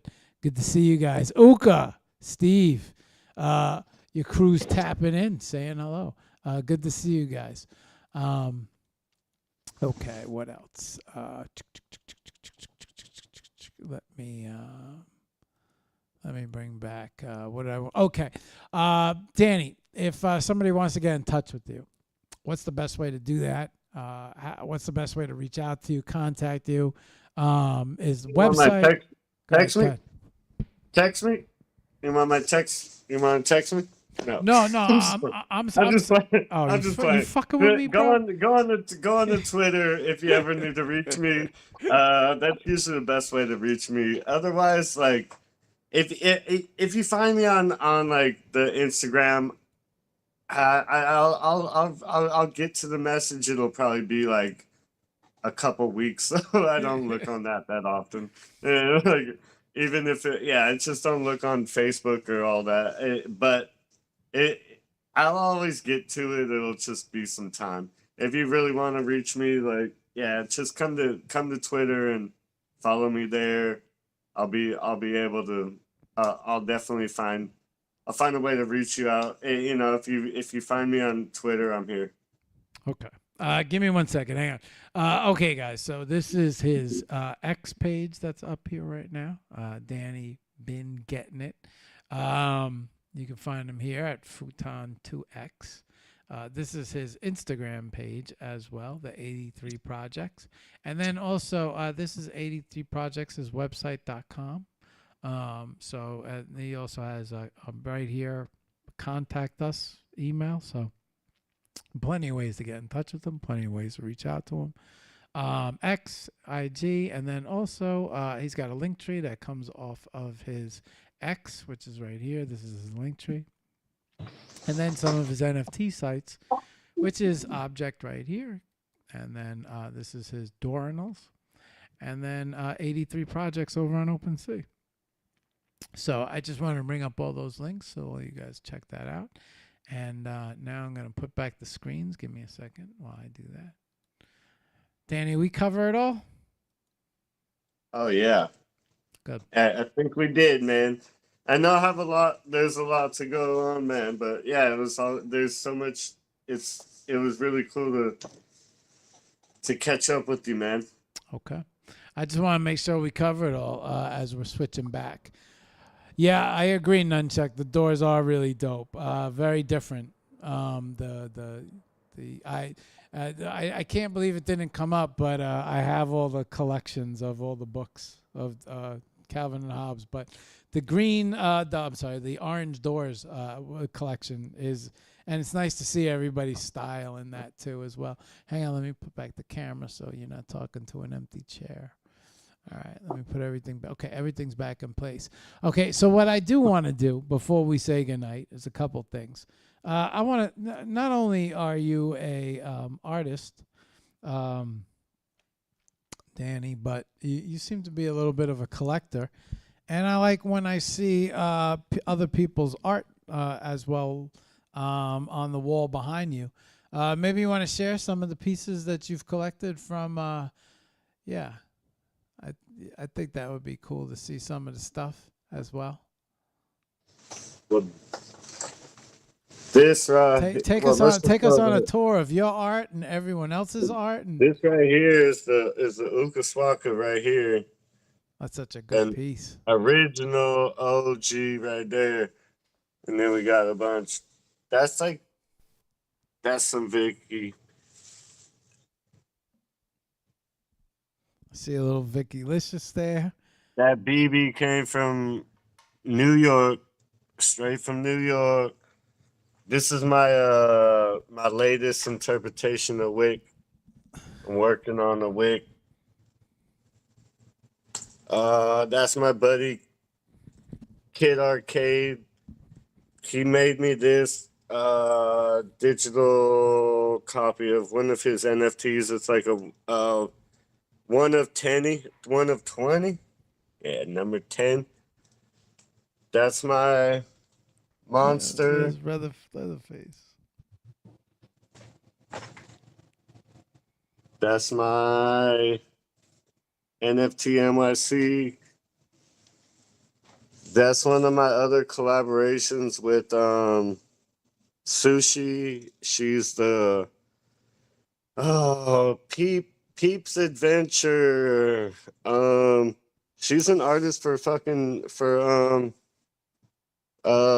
Doodle. What is sticking off the art? What's coming out of the art? Oh, this is Oh, this is a stained that's a glass stained piece right here. It's Okay, fucking okay. all in the way. Oh, I didn't know if I was missing out on a cool 3D Nah. piece. Gotcha. Some 3D shit. Yeah. That's a Frisky Foxtrot print right there. That's a Wick. That's one of the reward letters from the Alphabet Polygon collection. That's the original from one of those from the collection. My buddy from San Diego did this, Old Dirty. This is my second mead cup. I made one for the collection, but this is one I just did for fun. I wanted one to hang on my wall. I gave Ukaswaka the original. I was like, well, fuck, I still want one. So I made one for myself. There's my juice box friend. There's my news.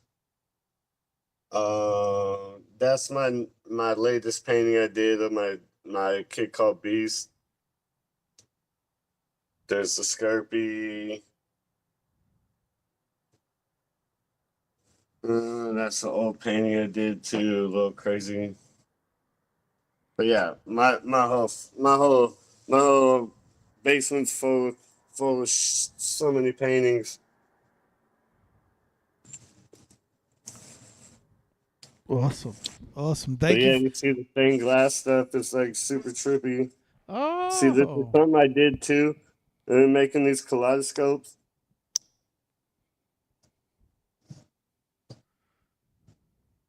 Trippy ass kaleidoscope. You made that? Yeah, dude. Oh shit! just Look make at the outside. Yeah. This is a crazy ass fucking little piece, bro. But yes, it's what you could get with three mirrors.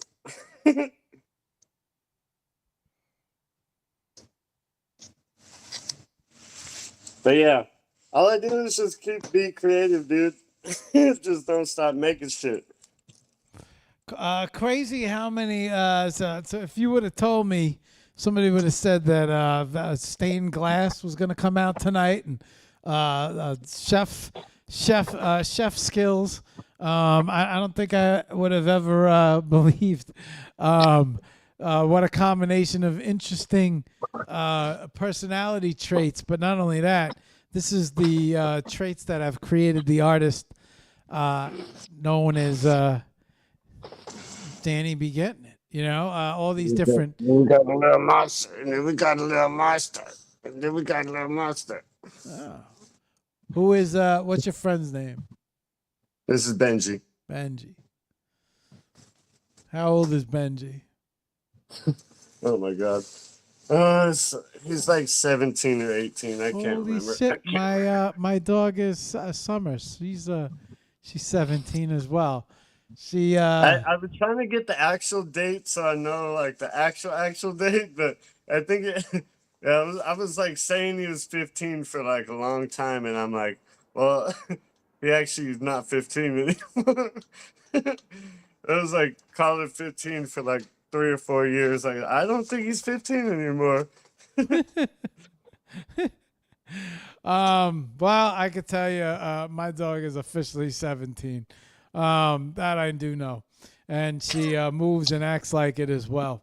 Um, Danny, before we get going and say goodnight to everybody, usually I like to end the shows with some inspirational words.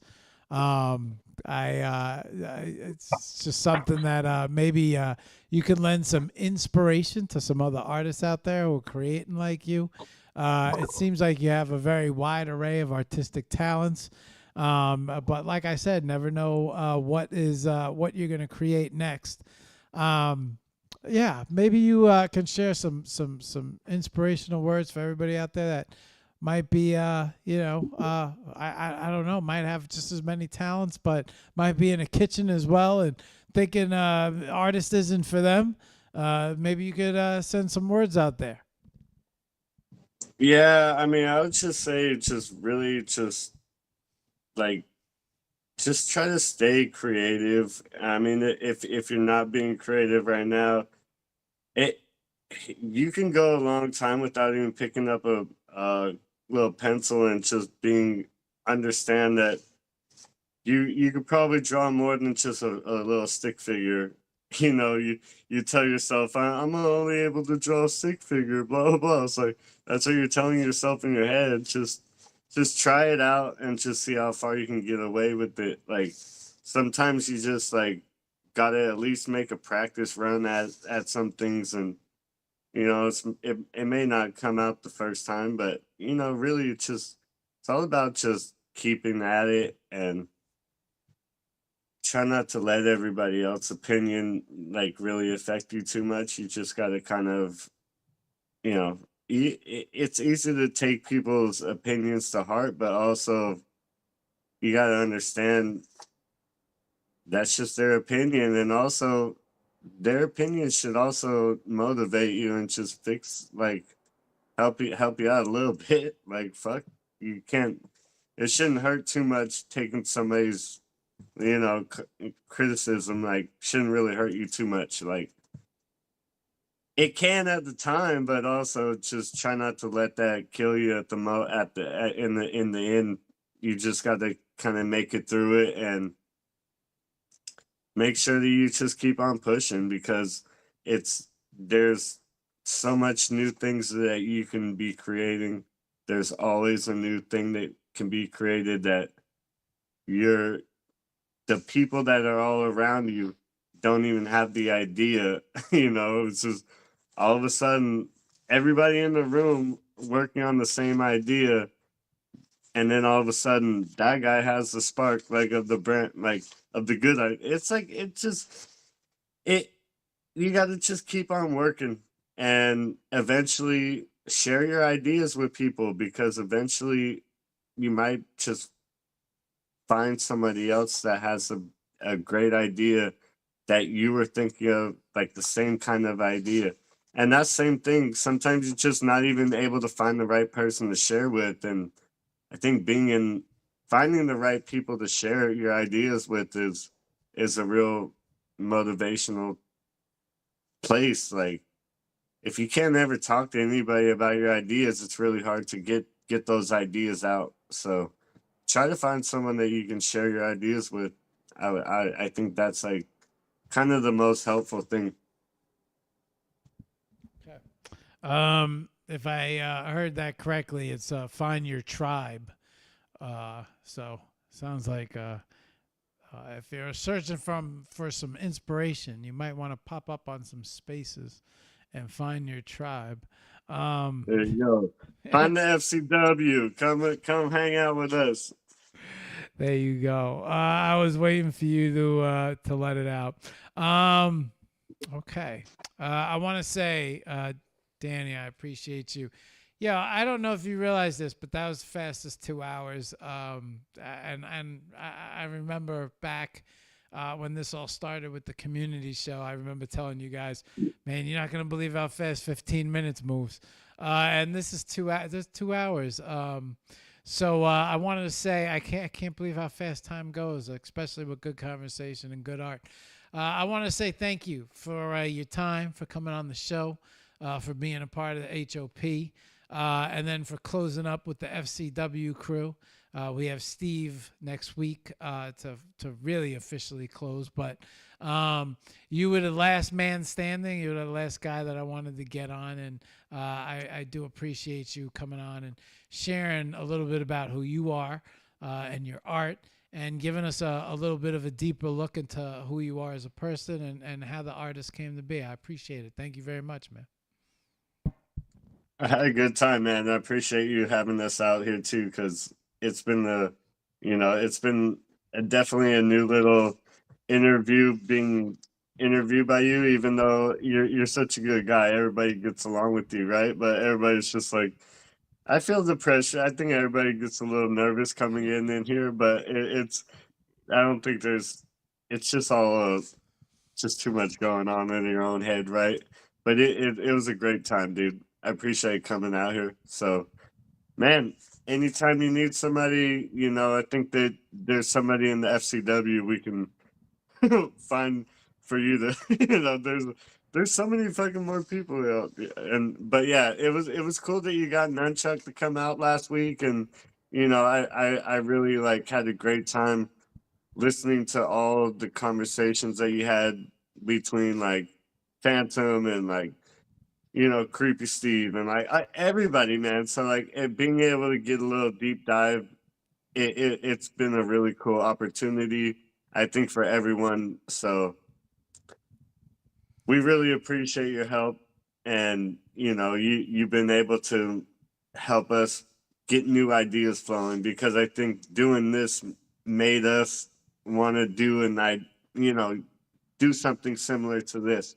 So Vicky's out here doing video spaces now, and I think it's dope, man. I think it's a really cool idea, and I think we all appreciate you. And it was a really cool being on here. So I think that this is the kind of spaces that are needed actually right now. Getting that one-on-one conversation was, I think, needed, instead of those on the stage and get off as soon as you tell your little spill, just get out of here. So I appreciate you taking the time and getting to know everyone, You're welcome. It was a pleasure doing it, and I don't think it's over. I think plenty of you guys are going to be coming back in the future. I just think it was this little spurt of artists that I wanted to tap into. I knew a lot of you guys are going to be at NFT NYC. I know Steve is planning something, and I'm glad I could be an inspiration. And would love to see you guys. I think you guys got a very talented and very creative group of people, and so I think you guys know a good thing when you see it. And you have a lot of personalities, and that's a good thing. A lot of you guys are very good at speaking, not only just the art, but being very personable on the mic and being on camera. Everybody gets a little nervous in the beginning, but once this show, I think, gets rolling and the conversation starts, I think you get to 2 hours. You don't even realize how fast 2 hours goes. But the only person that's going to knock you out of it is you, right? Psyching yourself out. Danny, one last question before we say goodnight. I need a song to close on. Artist always picks the song, so. Did you see the link that I get you? I did not. No, it's you threw one in the email. Yeah, it's big print. It's called Bigger Picture. Okay. Danny, I'm gonna close out the show, but if you want, which you should, hang on for 2 minutes, because I'm gonna be quick. I'm gonna just close out real fast. Let everybody know what's going on the rest of the week. And then I'm coming right back. We're gonna play the song. We're gonna close out on your art. That'd be a good chance for you to say goodbye. So give me 2 minutes and I'll be right back. All right, guys. All right, guys. So you had a chance to get to know Danny.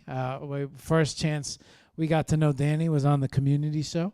He had his little 15-minute slot. Like he said, he had to come and go. But I did think that was probably one of the, if not, that was a very good community show.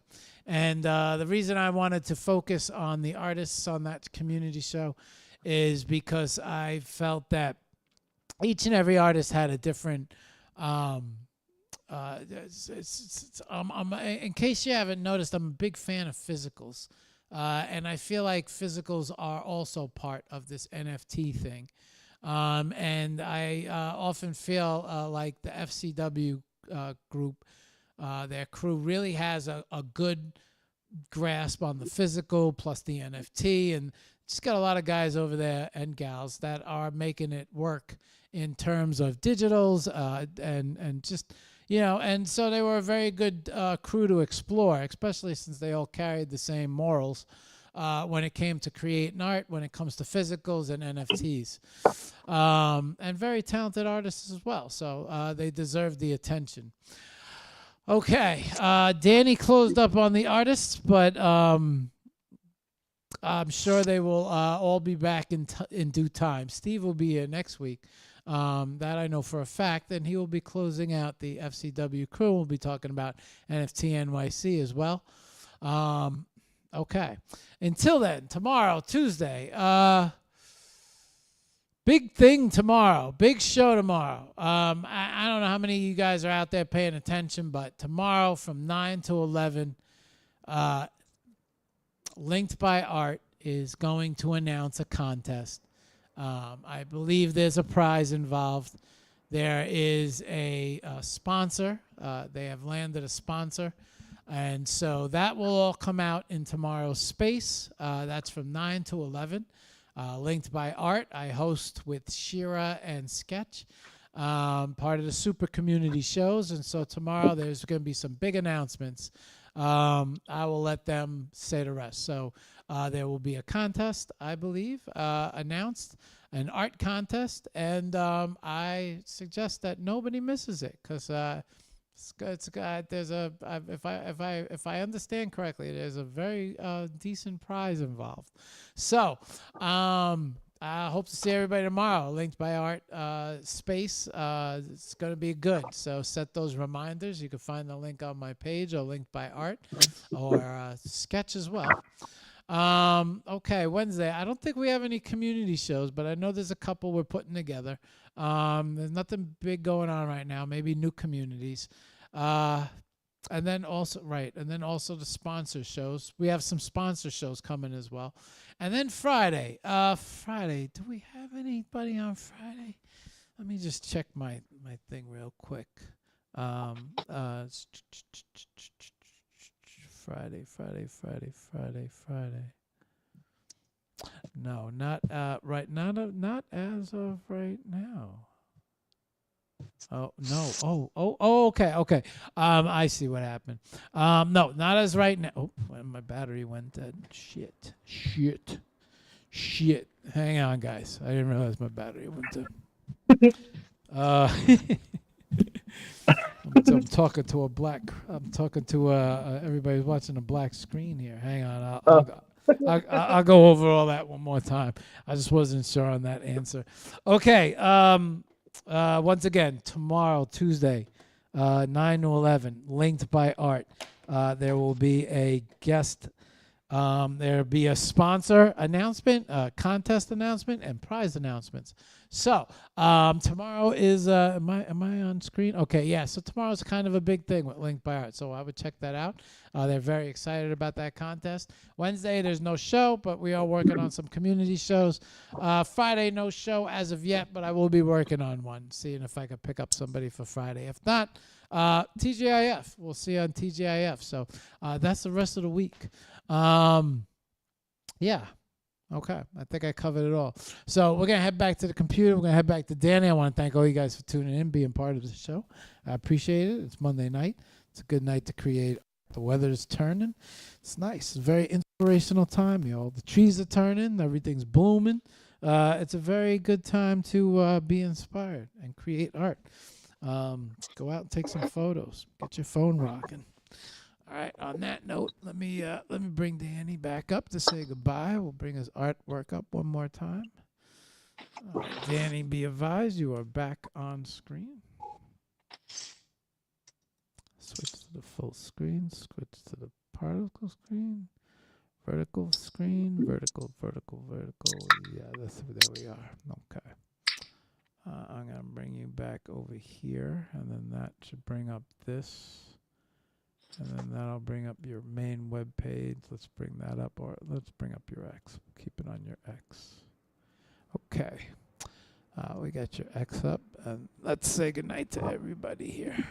All right. I want to thank everybody for tuning in, joining in. Wick, thank you for joining in. Good to see you, bro. Acid, good to see you. Thank you for tuning in. Nunchuck, good to see you. Thank you for tuning in. We got everybody. Uka, thank you for tuning in. Thank you for dropping in. Creepy, thank you for dropping in. Steve, we'll see you next week, Steve.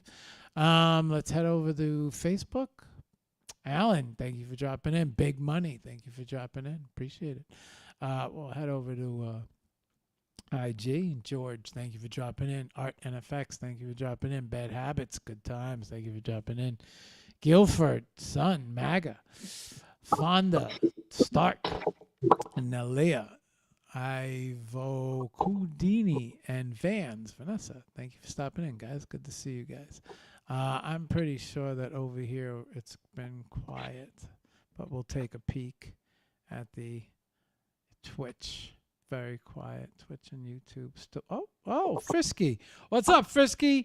Frisky shouting out from YouTube. Look at that. We got a comment on YouTube. We never get comments on YouTube. That's a real one.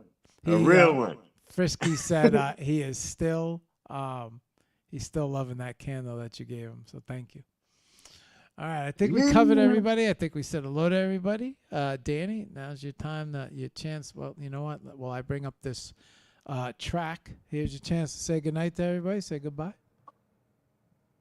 Oh man, I appreciate everybody coming out, and like I said, if you need to reach out to me, I'm on X. Come hang out on the FCW space on Tuesdays. If you want to come meet and hang out with us, we'll be there tomorrow. Danny, where's that link for the song or the track? Where'd you send it? I didn't send it out there. I send you a copy on the I don't have it in my DM, no. No? Shit. Hold on. You got Spotify? I do. I think that I can bring it right up. Let's see. I think let me see if I could log in. What do I usually use to log in? Facebook, maybe? You previously logged into Spotify with. Oh yeah, okay. Yeah, I'm on Spotify. It's called Bigger Picture by Big Crit. Bigger Picture.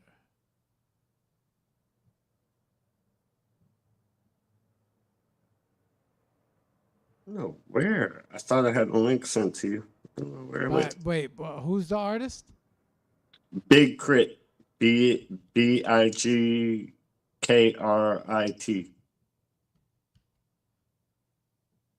I got it. I got him. There you go. Where's Bigger Picture? Oh, I got it. Okay, I got it. Okay. There you go. All right, y'all.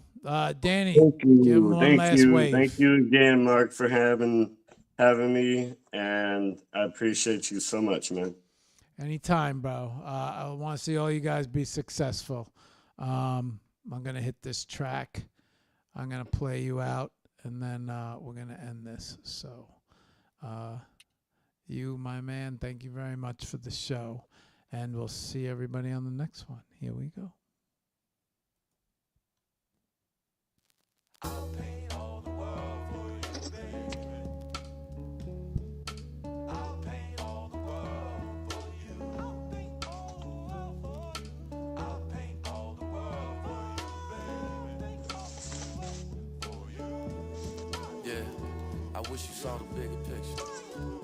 I wish you saw the bigger picture. If I make it, I come back to get you. It's clear as day, but you don't see the vision. I wish you saw the bigger picture.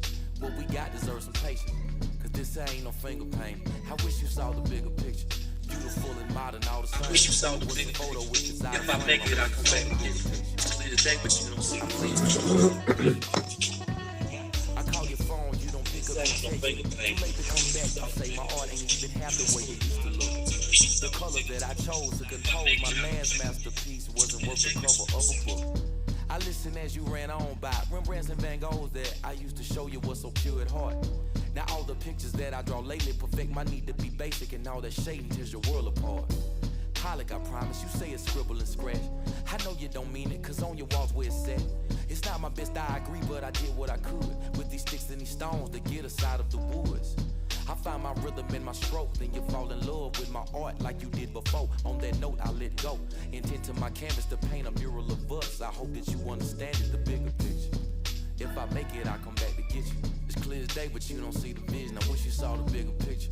What we got deserves some patience, cause this ain't no finger paint. I wish you saw the bigger picture. Beautiful and modern, all the same. But what's a photo if it's out of frame? I wish you saw the bigger picture. I pray you see the bigger picture. Back to my roots, channel my youth. You love the color of yellow, but I'm working with blue. Like what's the use of doing art if I ain't breaking the rules? My graffiti wasn't Banksy, but you thought it was cool. It used to be fun to watch me do what it do, but when the paint started drying, I stopped running to you and started walking away, cause I could paint any day, one line from being complete. I'm sorry I made you wait to get a crown of some space. I thought you'd be a great painter, cause you could see the good in me in all the angles. A radiant child we could have had, and those clowns in your past you paint just make you laugh all because that self-portrait that I put on display should have been of us. I left you out and I was wrong. I promise I'll start over if you come back home on a bigger picture. If I make it, I come back to get you. It's clear as day, but you don't see the vision. I wish you saw the bigger picture. What we got deserves some patience, cause this ain't no finger paint. I wish you saw the bigger picture. Beautiful and modern, all the same. But what's a photo if it's out of frame? I wish you saw the bigger picture. I pray you see the bigger picture. I'll paint the sky blue. I'll paint the grass green. I'll paint the roses red. And everything in between. I'll paint the sky blue. I'll paint the grass green. I'll paint the roses red. And everything else in between. In between. In between. In between. I wish you saw the bigger picture. If I make it, I come back to get you. It's clear as day, but you don't see the vision. I wish you saw the bigger picture. What we got deserves some patience, cause this ain't no finger paint. I wish you saw the bigger picture. Beautiful and modern, all the same. But what's a photo if it's out of frame? I wish you saw the bigger picture. I pray you see the bigger picture. Wish you saw the bigger picture.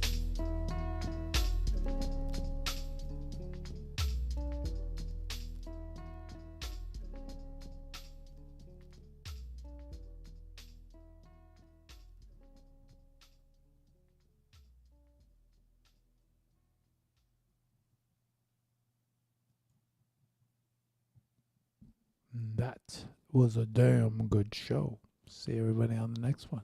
Till then, peace.